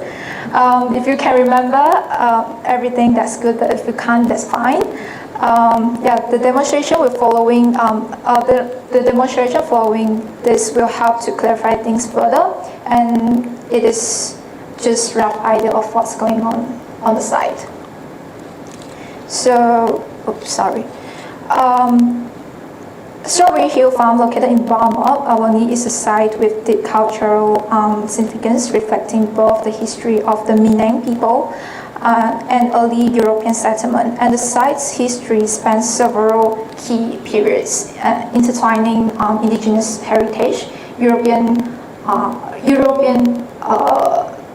colonial development, and the evolution of the farm into a historical site. So before the arrival of European settlers in 1827, the land was occupied by the Minang people, and they used it for various cultural practices and spiritual connections, and their presence on the land predates European settlement and plays an essential part in the ongoing cultural significance of the site today. In 1827, the British established a military hotspot at King George Sound, marking the beginning of European influence in the region. And the site was transformed into the first government farm in Western Australia. This shift marked the beginning of agricultural development on the land, setting the stage for future European settlement. Later, the first government residence was built on the site in 1831. So you can see the white box here, just give you a rough idea of where it is located. And then it's constructed to host, the house is constructed to host the Governor Stirling and his wife, Lady Ellen Stirling, during their visit to Albany. The original house was a water and dobe structures with thatched roof, later confirmed by the archaeological evidence to have been built with adobe, and this residence signified the establishment of the permanent European presence in the area. And later, years later, in 1833, Sir Richard Spencer, a successful naval officer, purchased the estate and began significant developments.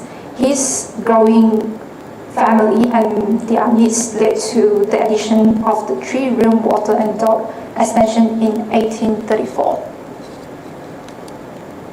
Here it is.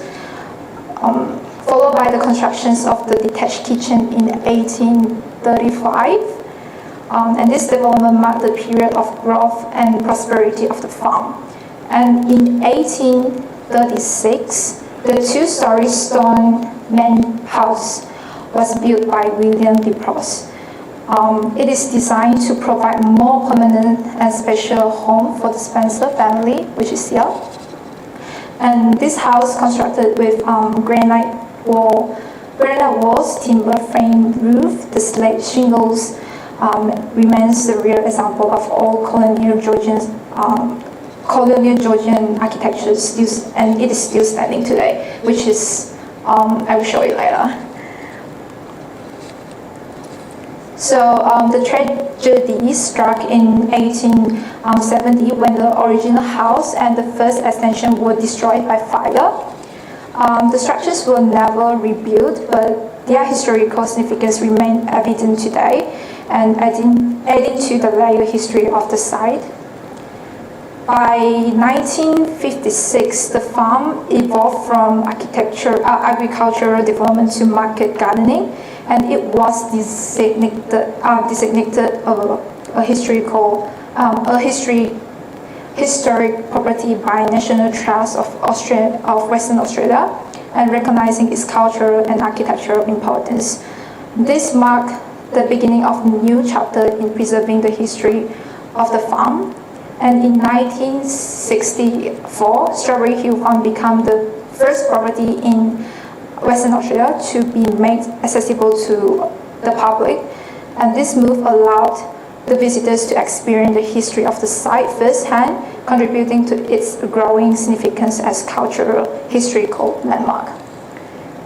So, additional information. Between 1889 and 1926, several structures were added and removed. And in 1889, the property was purchased by the Bird family, who built an additional structure between the kitchen and the main house, and including the dining room, which is here, this one, including dining room. And over the years, like further changes, including the constructions of the servant girls' room in 1899, the addition of the weatherboard laundry in 1904, and the eventual relocation of the dining room in 1926.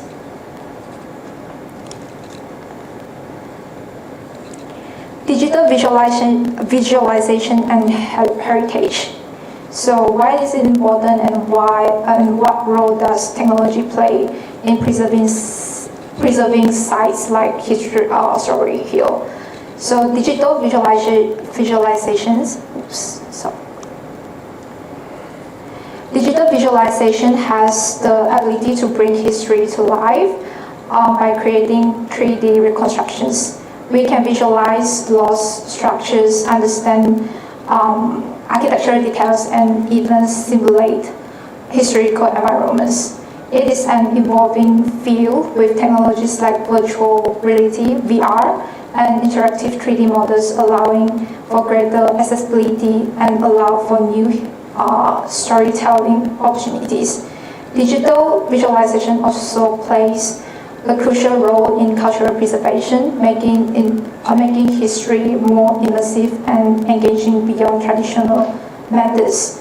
And I will show you later in the next slide. While digital visualization also offers many benefits, it also comes with challenges. We need to be carefully interpret both archaeological and historical data, and sometimes gaps in the information can lead to speculation, and it's more important to stay accurate to preserve authenticity. Despite these challenges, digital tools are still essential for preserving heritage, understand complex histories, and helping communities connect with their past.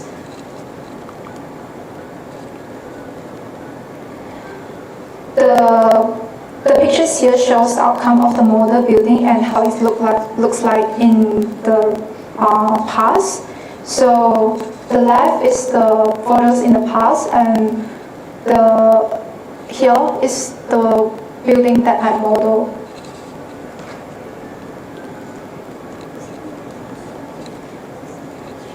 Next will be the step-by-step process of how I develop these digital reconstructions. One of the main stages is to collect and analyze the sources such as historical photographs, owner records, the house owner records, correspondence, excavation reports, and architectural drawings. And these materials provide crucial reference for understanding the appearance of the house before they were destroyed by the fire. And these are the only evidence to prove the existence of the building. So these architectural drawings, when combined with the archaeological records, helps to identify the approximate location of the burned down building, providing a clear understanding of their original placement and spatial arrangement. Key elements that add in defining the location include post holes and retaining wall structures, which serve as critical markers of the original building layout. And for example,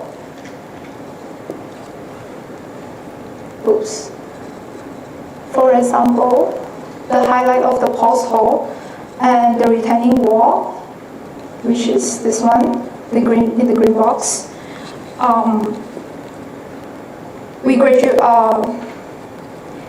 And then this post hole and wall actually helps to provide starting point of the reconstructions. And from this reference, we gradually piece together an entire building layout, aligning structural elements with the findings to ensure the accuracy.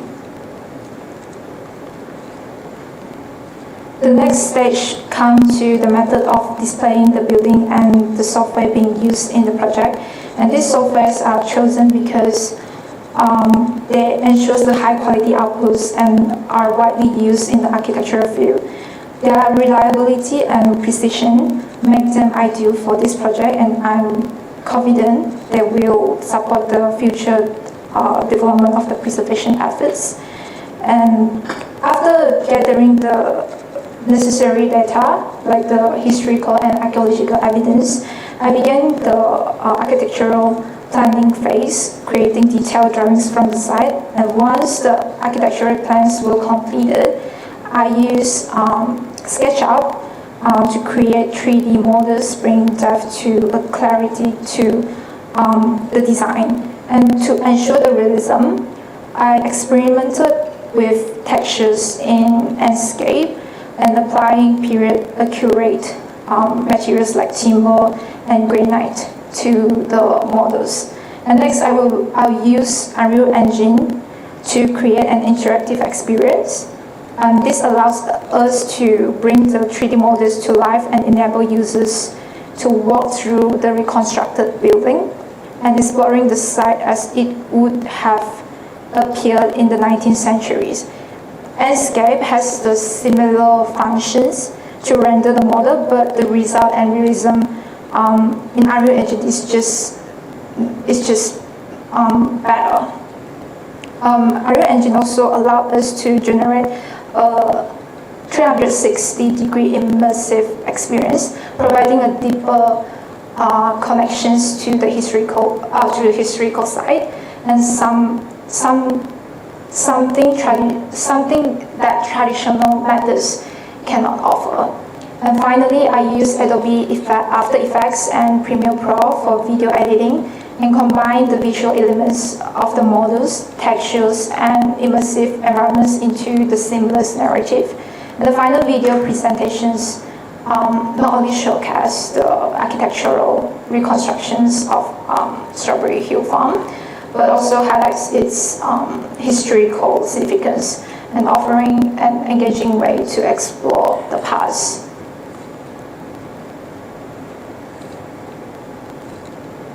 So So this is the stage of where I use the software to generate different kind of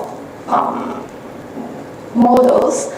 First will be the architectural plans in AutoCAD, and the second will be modeling the building in SketchUp. Third will be trying the textures in Enscape. And fourth, start to put everything together, try to model the environment of the site and make it more realistic. And this is the fish eye of the view. The outputs and investigation findings. So we have gained invaluable insights into the architectural and social history of Strawberry Hill, and in this project significantly contribute to its future preservation.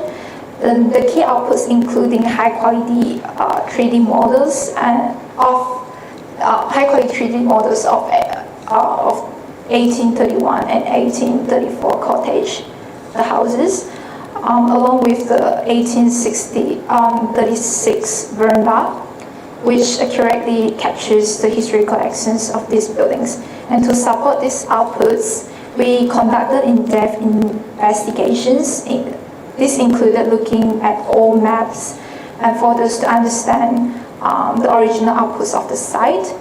And we also compare it with other similar historical buildings from the same period. And by studying materials and space, we learn more about how the early settlers lived at Strawberry Hill and how the site changed over time. And in conclusion, this project shows how digital technology can help preserve and understand our cultural heritage. Using tools like 3D modeling and virtual reality, we have created an experience that brings the past to life and helps protect it for future generations. Strawberry Hill Farm, with its rich history, is now easier to explore and understand, and both in terms of its buildings and its wider historical significance. And this work shows how digital preservation can connect the past with the present, offering the new way for education, public engagement, and conservation. With the bicentenary celebrations in 2026 in mind, this project demonstrates how digital innovation can deepen our understanding and appreciation of historical sites. And last but not least, I would like to give thanks to my supervisors, Lee, Stephen, Andrew, Daniel, and the members of National Trust, Sarah, Michael, and Lian, and for giving me a lot of support. And special thanks to DBE Makerspace and the volunteer Abira Hanan for assisting me throughout the progress. Thank you.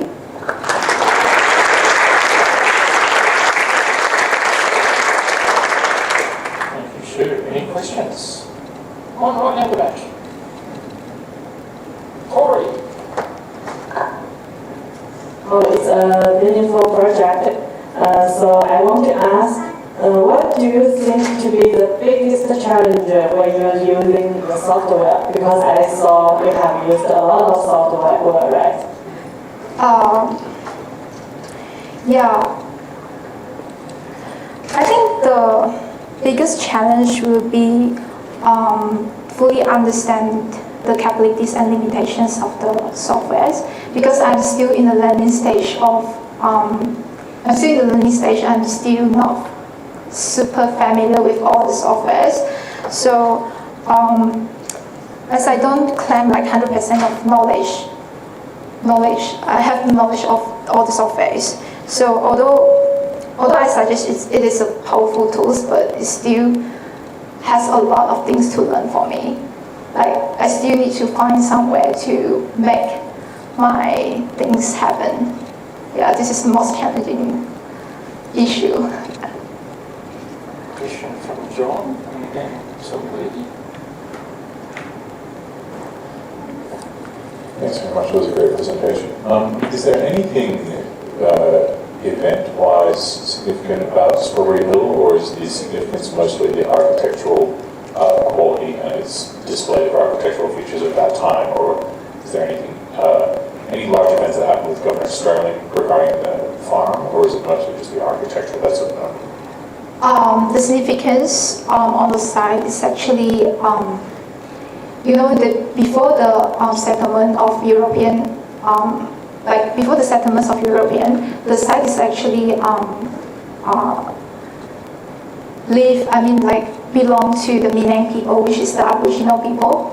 And I think the significance of the site is that this land is actually connecting the people with the outcomers, like the European settlement, people. So and then this is how we can see people come together and live together. Yeah. Thanks, Sean. That's a great presentation. This was a project that was not just about software modelling, but also about uncovering history. And you had to do a lot of investigating to try and piece together all the things that you didn't know beforehand. What was the most interesting bit of history that you found, or what aspects were most interesting in uncovering the histories? I think the most interesting part is seeing how people live in the past, like how they build the buildings and what kind of material they use to build the buildings, and see what is the difference between the past and present, because we know that the technology in the past is not as great. So how they use the material and the construction method to start the settlements, like the residents or the houses. So I think this is the most important part for me, because it actually relates how the people live and how they use the space and how they use the building. I have a question down back.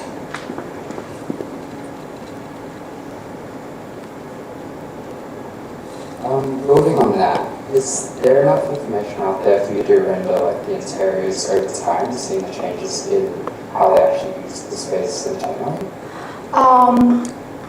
For this project, I was planning to do the interior, but for this project, we actually focus on the exterior of the building. So yes, we do investigate how they live in the space to try to understand the constructions of the building and how they allocate the space. I think at that point, if there are any more questions, we'll take them at the end. So thank you very much, Shu.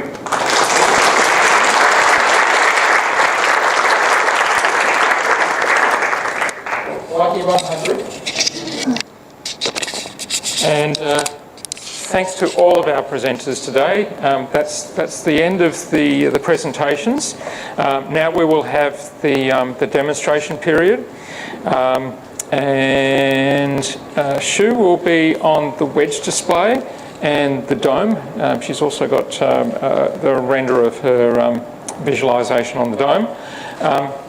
Interestingly, the wedge, having two screens, we are taking you on a journey from 1858. We have a stereoscopic view from 1858, which was one of the inputs. It just wasn't shown in 3D on the screen here, but on the left-hand screen we can see it in 3D. So make sure you grab a pair of 3D glasses to look at the left-hand panel of the wedge display, as Carol is demonstrating now for everyone, oohing and ahhing.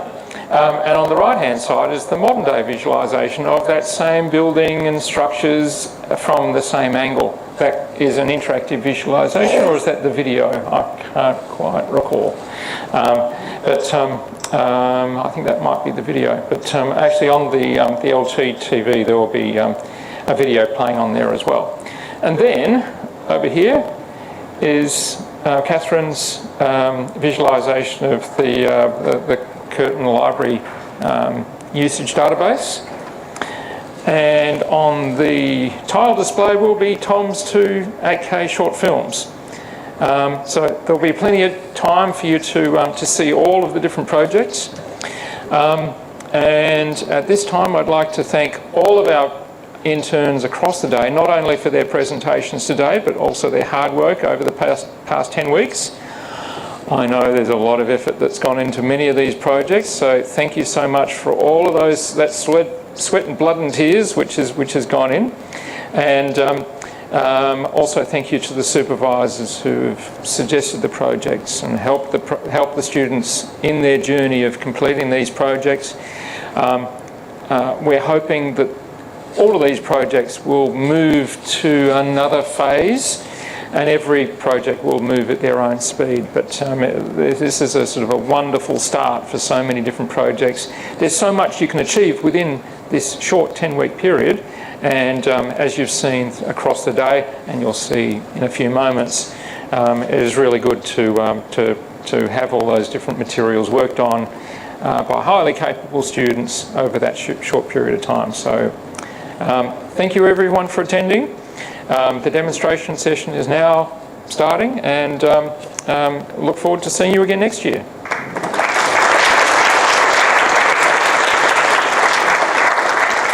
To that extent, if there are any academics in the room,